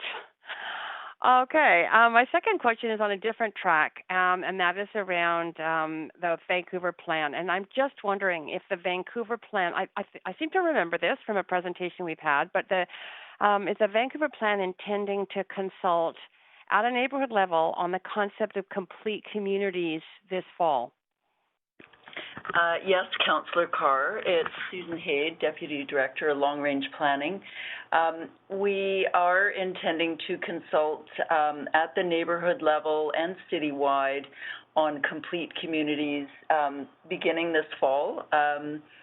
And the C2 work that is before Council this evening is very much a building block as part of that complete communities and complete neighborhoods work underway. So we've been working very closely with the housing policy team and looking at really the, what makes a complete neighborhood. Vital retail streets and high streets are key to that. So this is a real key component. And you'll see some of that work coming in terms of quick start actions to Council over the fall as part of recovery actions under the Vancouver plan, and then more substantial engagement continuing next year on complete communities. Okay, I'm excited about that. Thank you. That's it for my questions, Mr. Mayor. Thanks. Councillor DeGenova, up to 5 minutes. Councillor DeGenova? Might be double muted there. Mr. Mayor, maybe I'll come off the list for now. Thank you. Okay, thanks. Councillor Kirby-Young, please go ahead. Thank you, Mr. Mayor. A couple of just quick follow-up questions, I hope. And maybe perhaps relating to Councillor Dominguez's question around the setbacks, and I believe that staff made a comment during the presentation around them, I think about this, the gist of this, right, about them impeding timber build or passive opportunities. And I wonder if you could just elaborate on that and speak to it a little bit more. And I'm particularly interested as well in the relation between that and the mass timber that Council also endorsed recently as a new direction.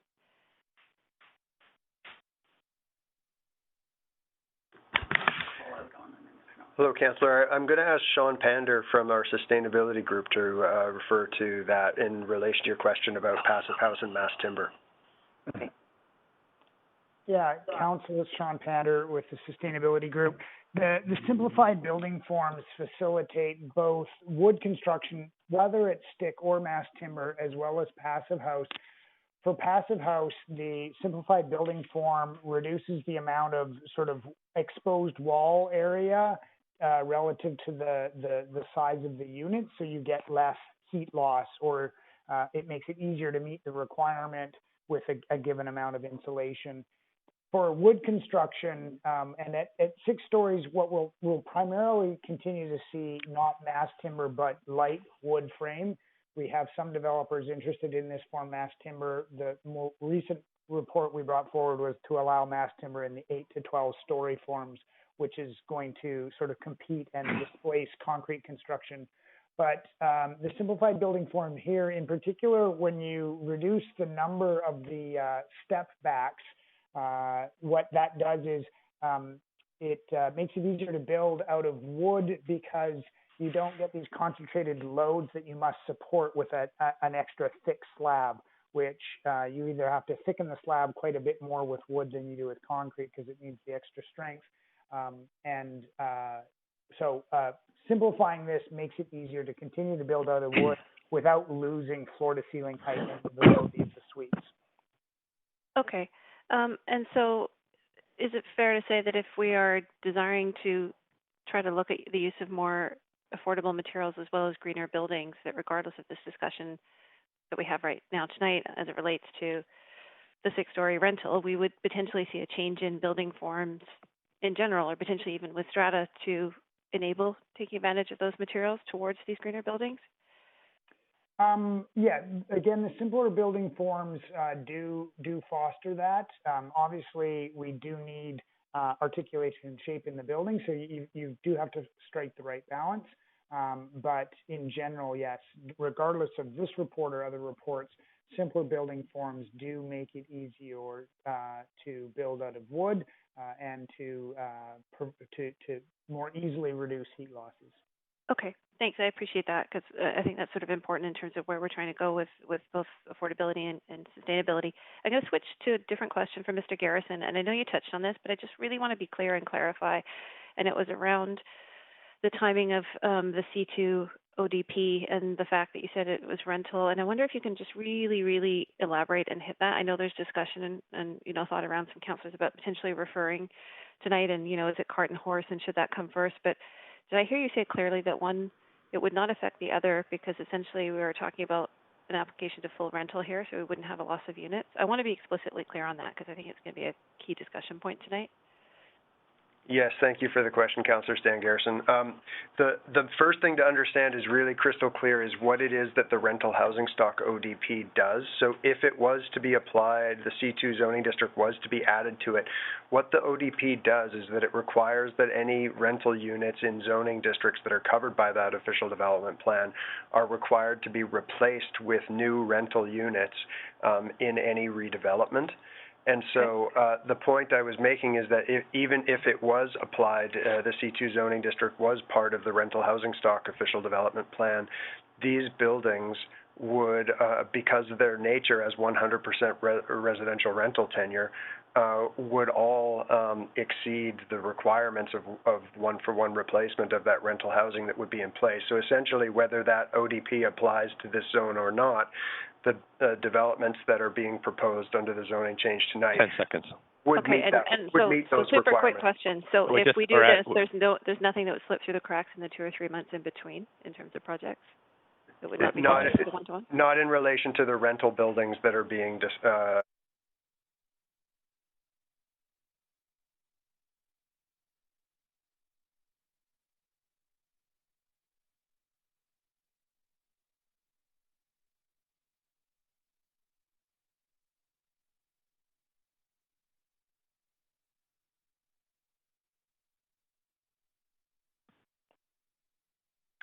Yeah.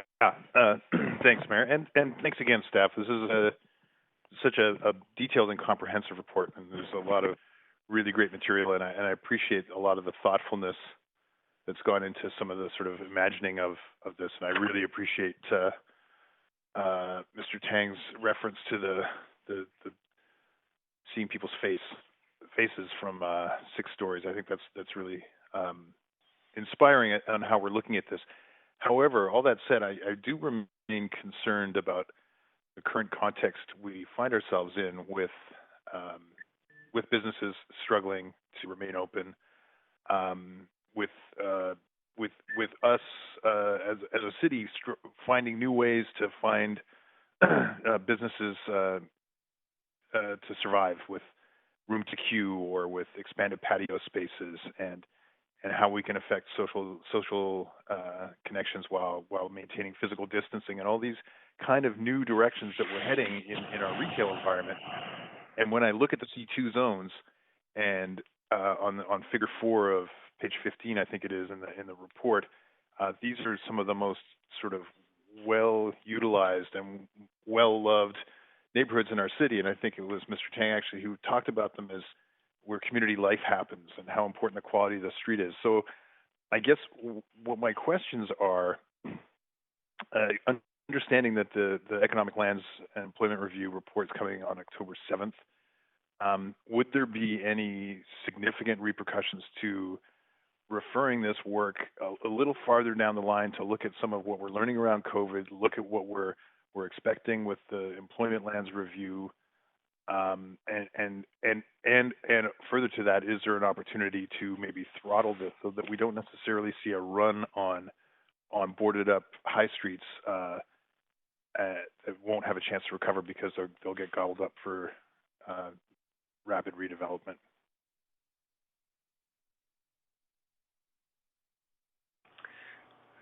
Thank you, Councillor. I would just start by saying that staff recognize yours and Council's concerns about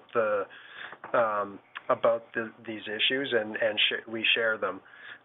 In terms of the work that is before you tonight, or the proposal that's before you tonight, all of the work we've done and all the analysis we've done in the last 8 months, but also prior to that through the rental incentive review, has really shown that the addition of the rental development in these areas does not exacerbate any of those issues, that it's really an issue related to other factors that are being done through looked at through the Employment Lands Review. So I'm not sure that's an answer to your question about what the impacts would be or the repercussions of delay, and that's certainly something that you can consider. But from the perspective of staff having done the analysis on this work, we don't see the proposals tonight as something that would exacerbate those issues.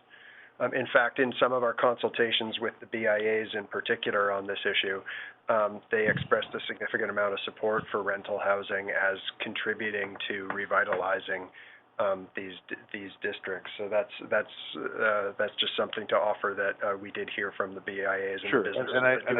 I appreciate that, and I think that we all support rental housing as a tool of revitalizing our city and our economy. But I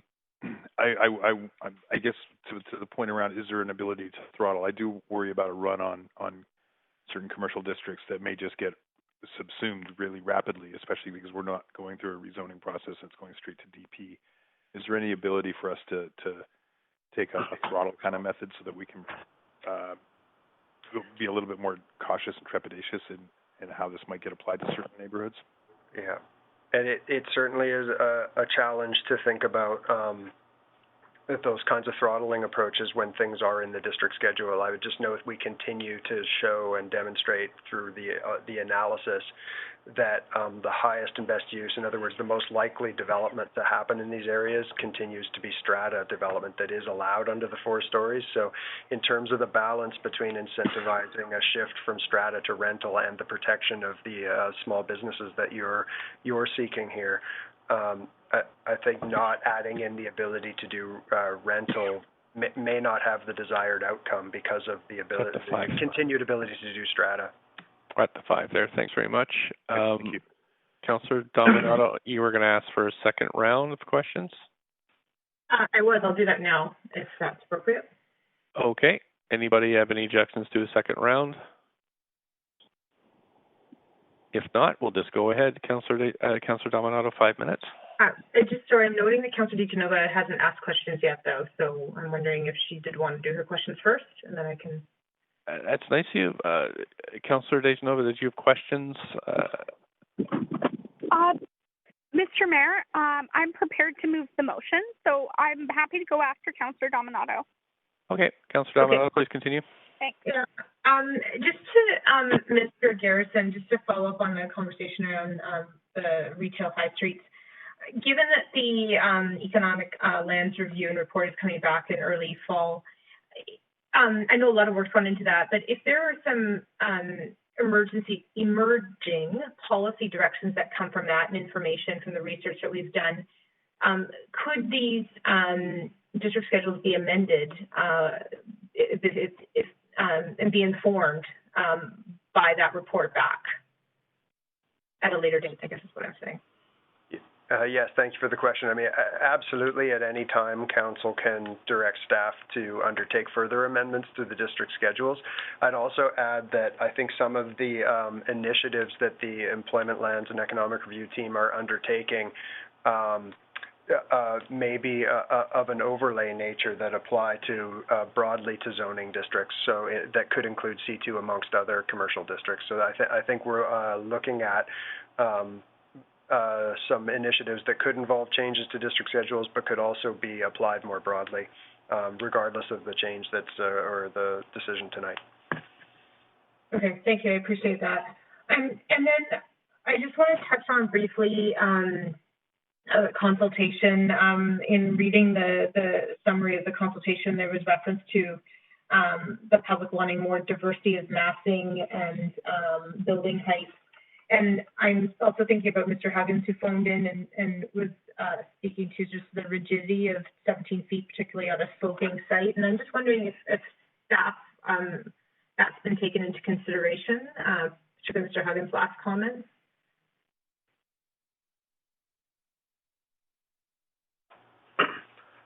Hi, this is Paul Chang again.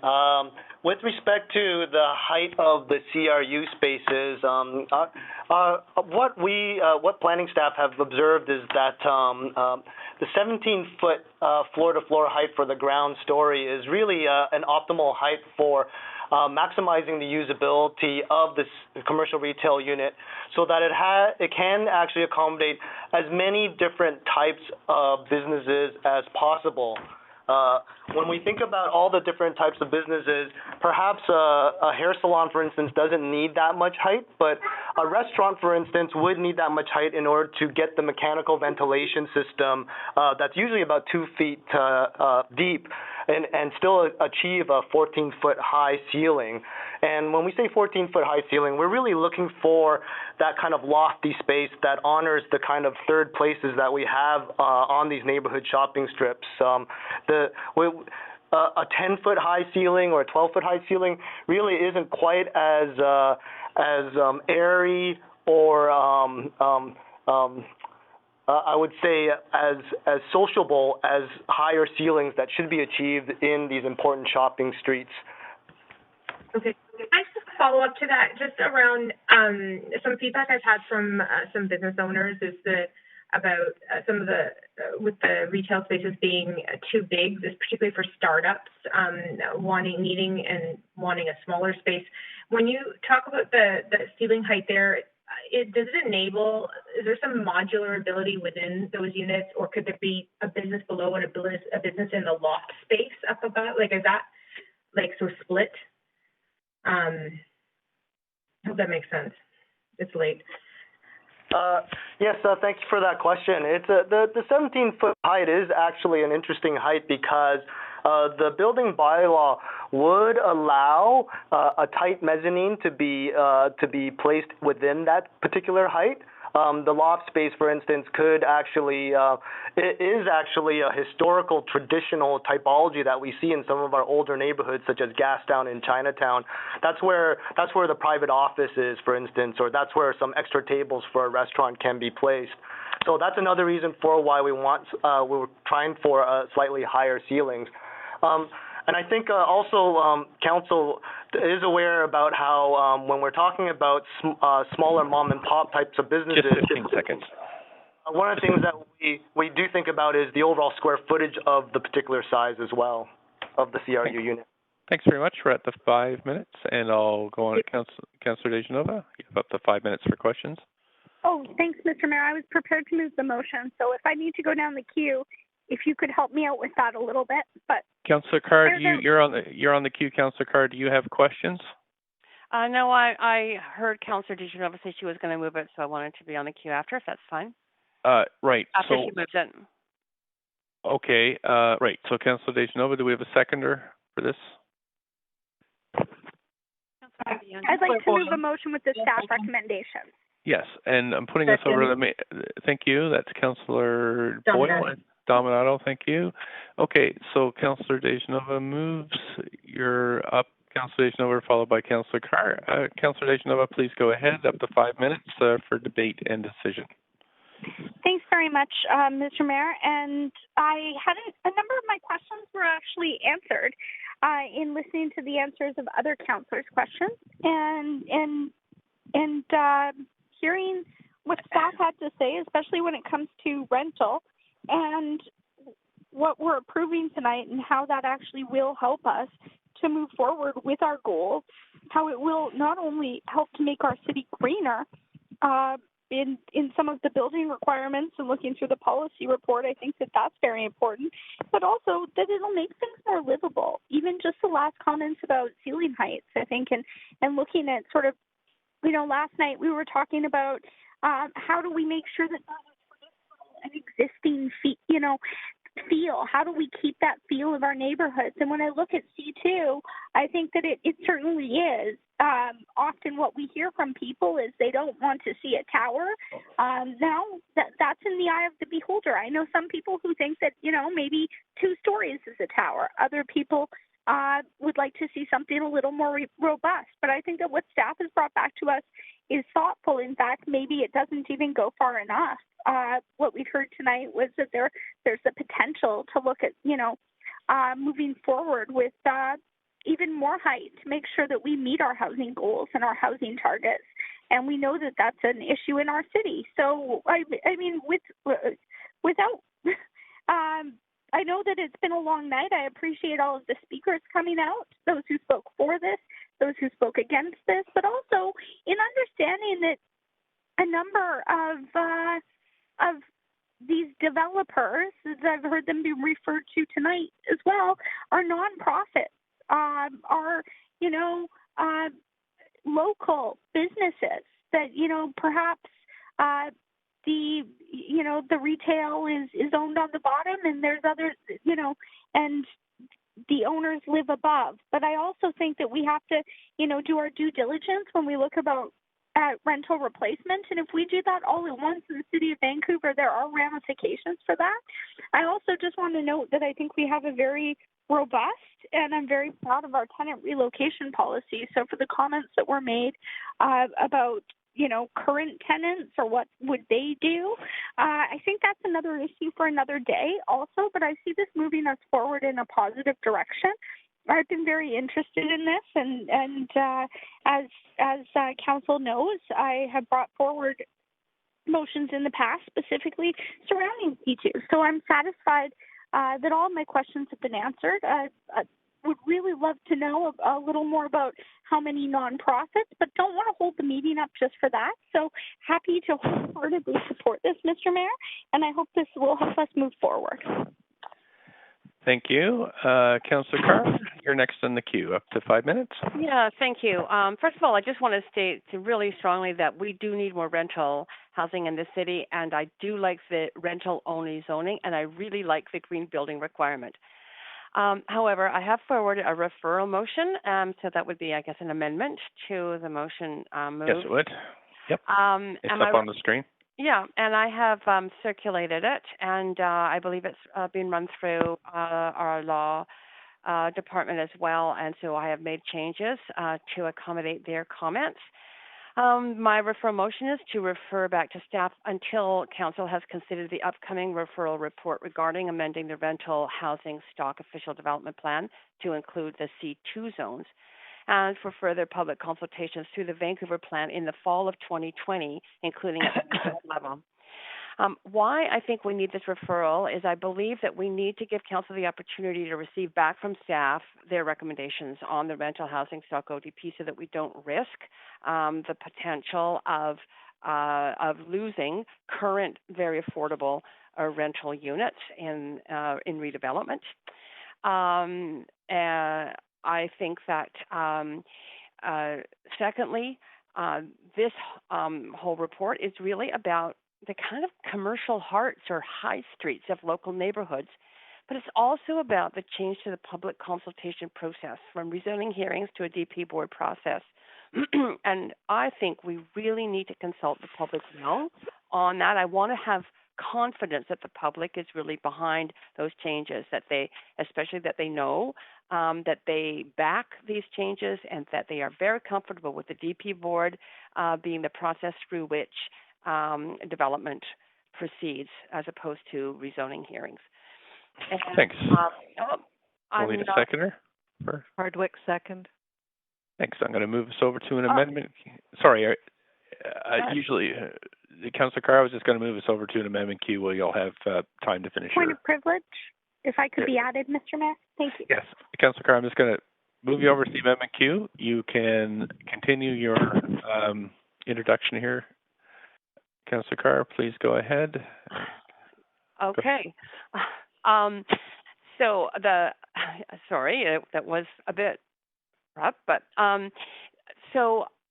the chance for public consultation, the change to public consultation, I think really warrants that we want to make sure the public is on board. And because this is also about those commercial hearts, those high streets of local neighborhoods, I really want the public to feel that we are really engaging with them on this. It's not just something that we are changing through. I know there was a there was a consultation process, and specifically around a lot of stakeholders, and public did get involved. But I'd like it to be deeper than that and more vibrant than that. And I think the opportunity for that is our Vancouver plan. As Susan Hayes said, we are planning to consult at the neighborhood level on complete communities this fall. I think that's a perfect opportunity. I don't want this to take too long. I want to see this going, but I just want to make sure we have the public on board for this. And so I think if we just allow that to happen through the fall, it won't be too long of a delay, and it will build so much more public support, not just for this change, but for the whole Vancouver plan.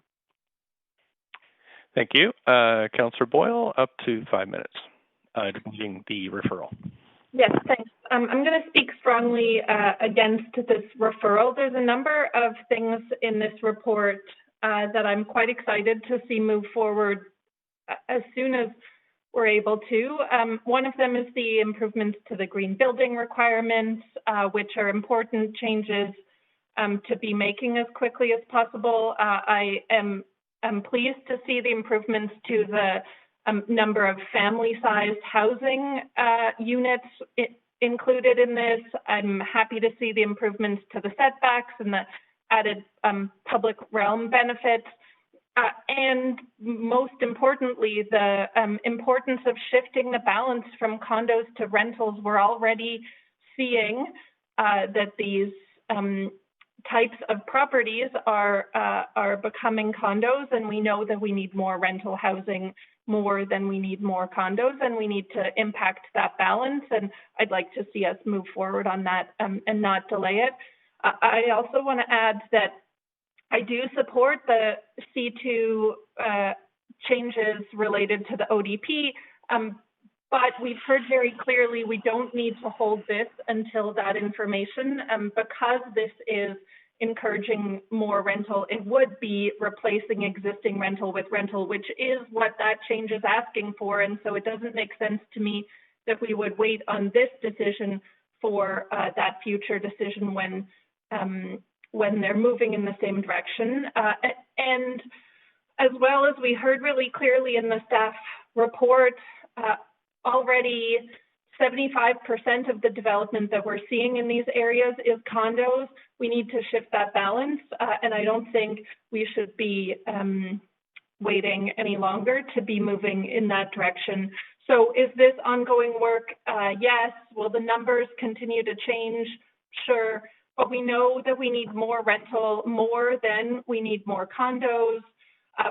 We as a council have asked staff for reports back on work well planning and actions that we can undertake while the Vancouver plan is going on, so that we aren't putting everything on hold. And in fact, that was a key part of my willingness to support the Vancouver plan, was that we weren't saying pause everything until we complete some perfect plan in the future. We were saying, let's do this work concurrently. We've given that direction.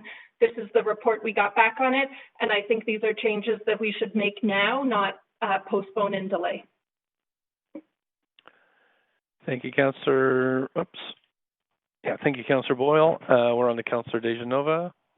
Please go ahead. Sorry, so I'll travel with my mouse. Go ahead. Thanks very much. I also will be speaking strongly in opposition to the referral. And I'd very much like to ask a point of information in this time, Mr. Mayor, if I may. Sure, go ahead. And that would be to staff. Would this, in fact, staff brought this to us, so to refer it back to them, I'm not quite sure what more they would come forward to us with, except this exact same piece. And the referral asks for this to come forward after another piece of policy that they're going to bring to us. And I'm just wondering, in their long time planning of this coming to council and careful consultation, was it in fact planned this way? Was this to inform, to help move forward and inform more about rental policy in the city of Vancouver? Staff, anybody there want to take a crack at this one?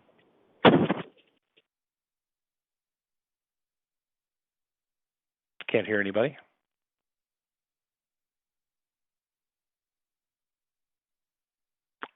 Do we have a staff person there to?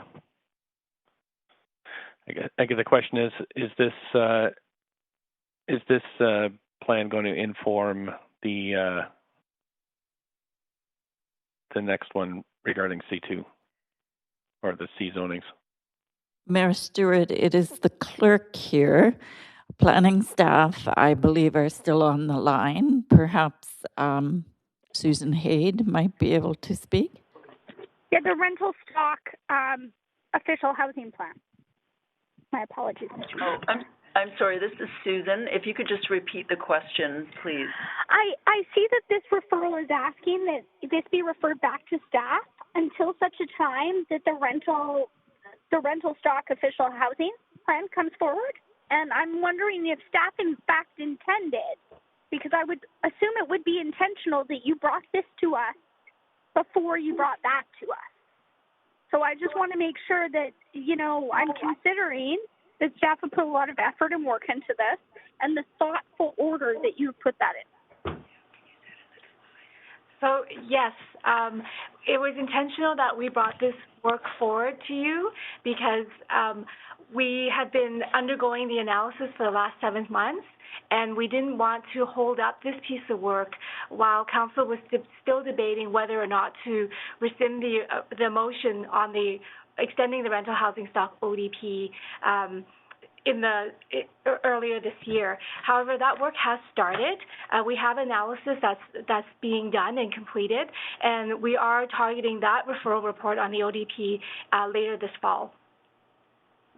So would this, by referring this back to staff, this wouldn't be a piece that would inform the official plan for rental housing stock, and would that in fact cause you to need to take some time to reconsider the order and the way that went? Sorry, Councillor Dejanova, could people check to make sure they're on mute, please, because there's a lot of banging going on. Council, I'll just take this, stop Councillor Dejanova's clock, and I have 4 people on the queue. I have 4 people on the queue, Council, and it's 9:40, and so I'm going to ask for somebody to consider making a motion to extend past 10 so we can finish this item. So moved, Mr. Mayor. If I'm on the queue right now, I'm happy to move that motion. Thank you. Do we have a seconder? Seconder, Weeb. And I'll just do yays and nays. All in favor say yay. Yay. Yay. Opposed say nay.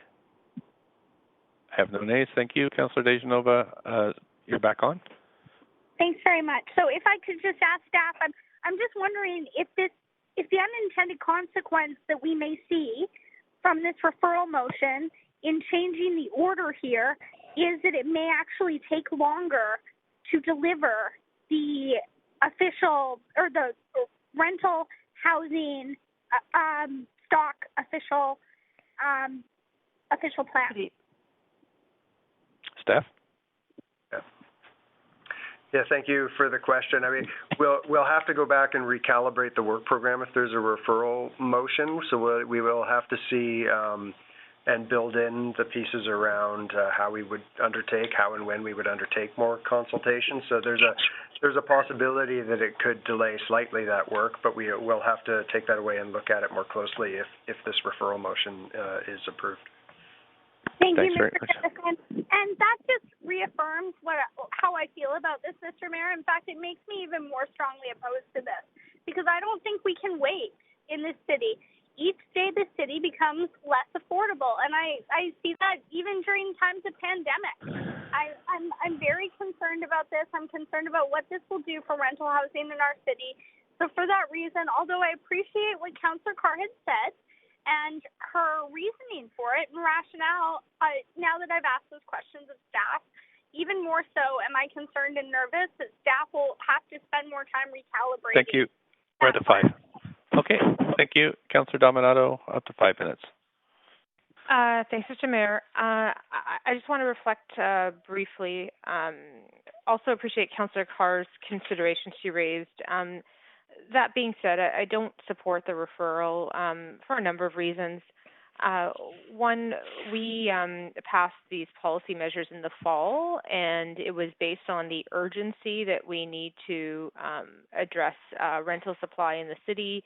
And there seemed to be largely agreement at that time around council that we needed to do that, and we already heard from staff about the vacancy rate continues to be low, and this is the quasi-judicial process we have to do to enact some of those policy directions that we supported in the fall. And I think that we do need to keep moving. I appreciate the efforts around developing a citywide plan, and I think we do going into that would be a multi-year process. But I've said from the beginning that we're going to have to build the plane as we fly it. Can't simply stop. I also think Mr. Garrison addressed a question, or I was going to ask if somebody else did, was around the rental housing stock ODP. And given that's only coming a few months away, and I understand that moving and approving this today would have no bearing on that, and that I think I heard him say that any developments would meet the one-to-one requirement that's anticipated to come in that plan for council's consideration. And we've also heard that the questions come up around strata, and that if we don't advance this, we just could see potentially more condominium developments on some of these sites. Well, we also know that we have a lot of condominiums now that aren't being used for short-term rental, given the pandemic. So, and we know that, we have a continuing need for rental. And finally, on the subject of engagement, I do think public engagement is important. I've done public consultation. It's really challenging because it's always trying to find that balance of you don't want to do too little. When have you done too much? Because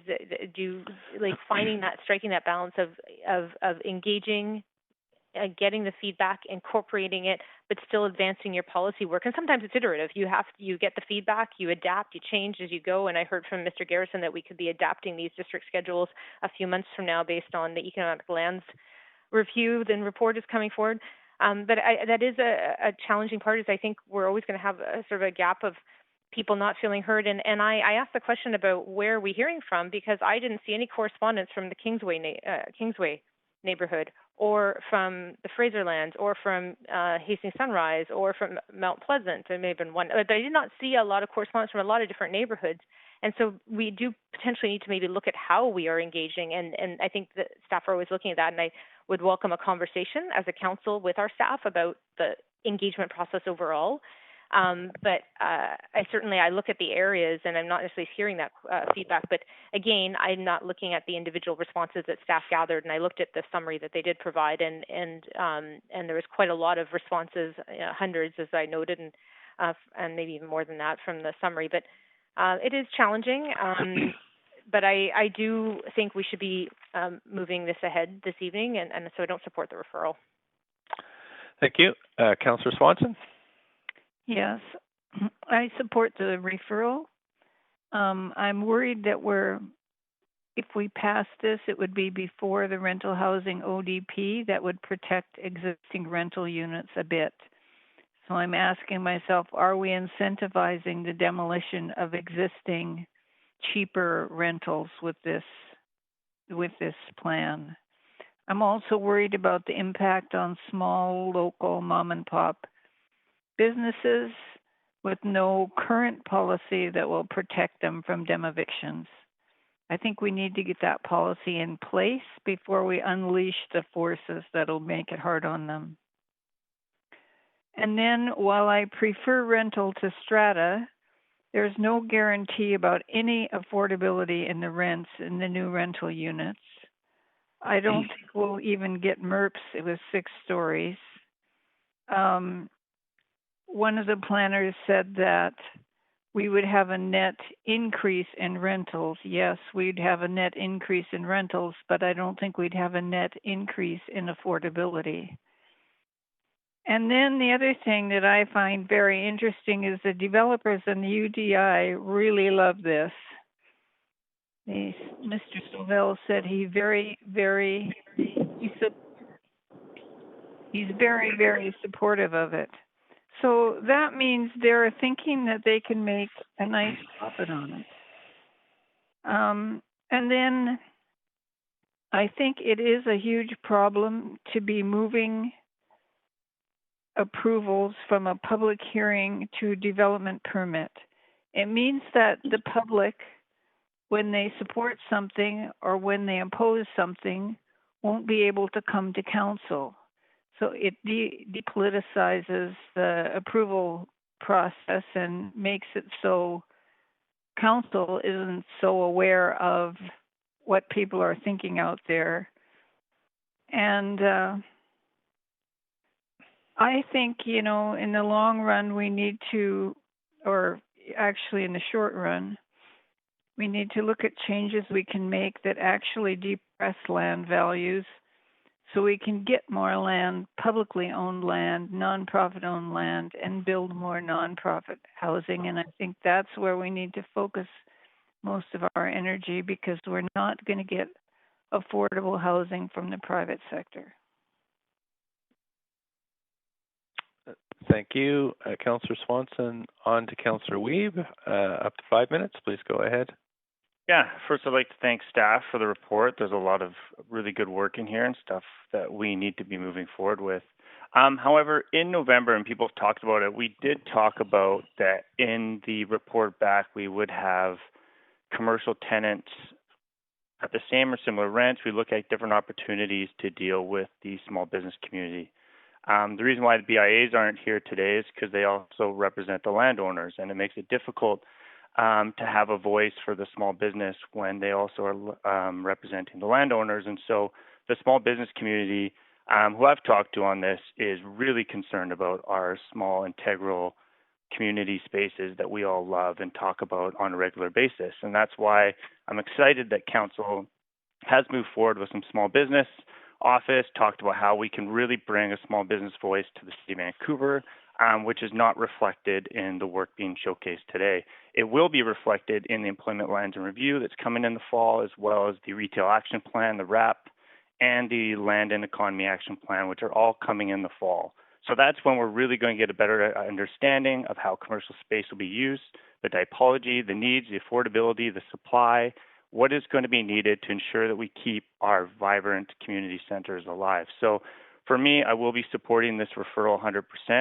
It really showcases the lack of opportunities we have for small business to be involved in the decision making on how we create our really protected and amazing commercial zones in the City of Vancouver. We're a city of neighborhoods, And I think that that needs to be reflected in how the community is consulted moving forward. It's Friday night at 9:51. This has been a long, long week, and I know that it's very difficult for a small business owner to be here speaking to us, recognizing how this will affect them when they're currently just dealing with trying to get through COVID. So I will be supporting the referral. I think this is a great topic to continue to talk about, but we need to be having a voice for our small businesses, and currently that's not being heard in this report. So I am supporting the referral. Councillor Hardwick, up to 5 minutes. Thank you. There is no need to push this through now. We are in the middle of a pandemic, in the middle of summer, and many residents are not aware of the major changes being proposed here tonight. Secondly, the vacancy rate is already much higher than 1%, and rents are falling. This is well documented, and we're still referring to situations and assumptions that are 5 years old. Next, this is the kind of decision that should be part of the citywide plan, which is why I support Councillor Carr's amendment. Next, there is already a very high level of rental under construction, and despite the lack of evidence of the supply narrative, we continue down this path of again, aligning with assumptions that we have not been proven true and that we do not have the supporting data. But we do know that there's a very high level of rental under construction currently. And then the buildings that will be built through these changes will not be completed for at least 3 or 4 years, which is well beyond the current moment and formerly low vacancy rates, to which proponents point to justify the changes. These are the very long-term commitments in terms of density that are being rushed through with limited public input or awareness. And there's nothing progressive about giving density away cheaply, and that is what's being proposed here. Thank you. Thank you, Councillor Hardwick. Councillor Fry, if you could take the chair. I just have a few things. Thank you. So I'm going to vote against this referral. Again, we're in a housing crisis. There are variations in economic situation now because of COVID, but there's no reason to believe that we're not going to go right back to where we were very soon. Vancouver is an incredibly desirable place to live, and it's actually where most of the jobs are. It is the economic hub of the entire province. We're criticized as a council for delaying, for being slower than most other municipalities, and I have total faith in what staff have told us today. We asked them last November. We tasked them with a job. They've come back. The input was robust. They heard from hundreds of people. And this is going to improve C2. There's better setbacks. There's taller retail stores, and then we get rental housing. We get more rental housing, and I cannot vote for more condos. I mean, that is the big problem of the city, is we went way too many condos and not enough rental. And these are our opportunities tonight. So I want to hear this. I want to vote on this evening, and then I want to get on with building more rental housing in the city to help renters out who are struggling with their rents. And the economic activity this will generate is also very important. The jobs that this will bring. And so I won't be supporting this referral, and I will be supporting this policy. Thanks very much. Councillor Fry, if I can have the chair back, I will call a vote on this referral.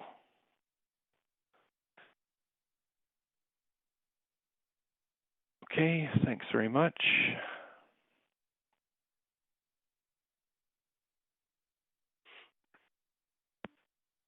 Sorry, Mayor, you must have missed my name on the list before the vote was called. I didn't. I thought you'd already spoken. I'm sorry. We are in the middle of a vote, though. We weren't when I signed in. Well, must have been right at the last second. I'm sorry. I called the vote, but we are voting, Councillor Weeb.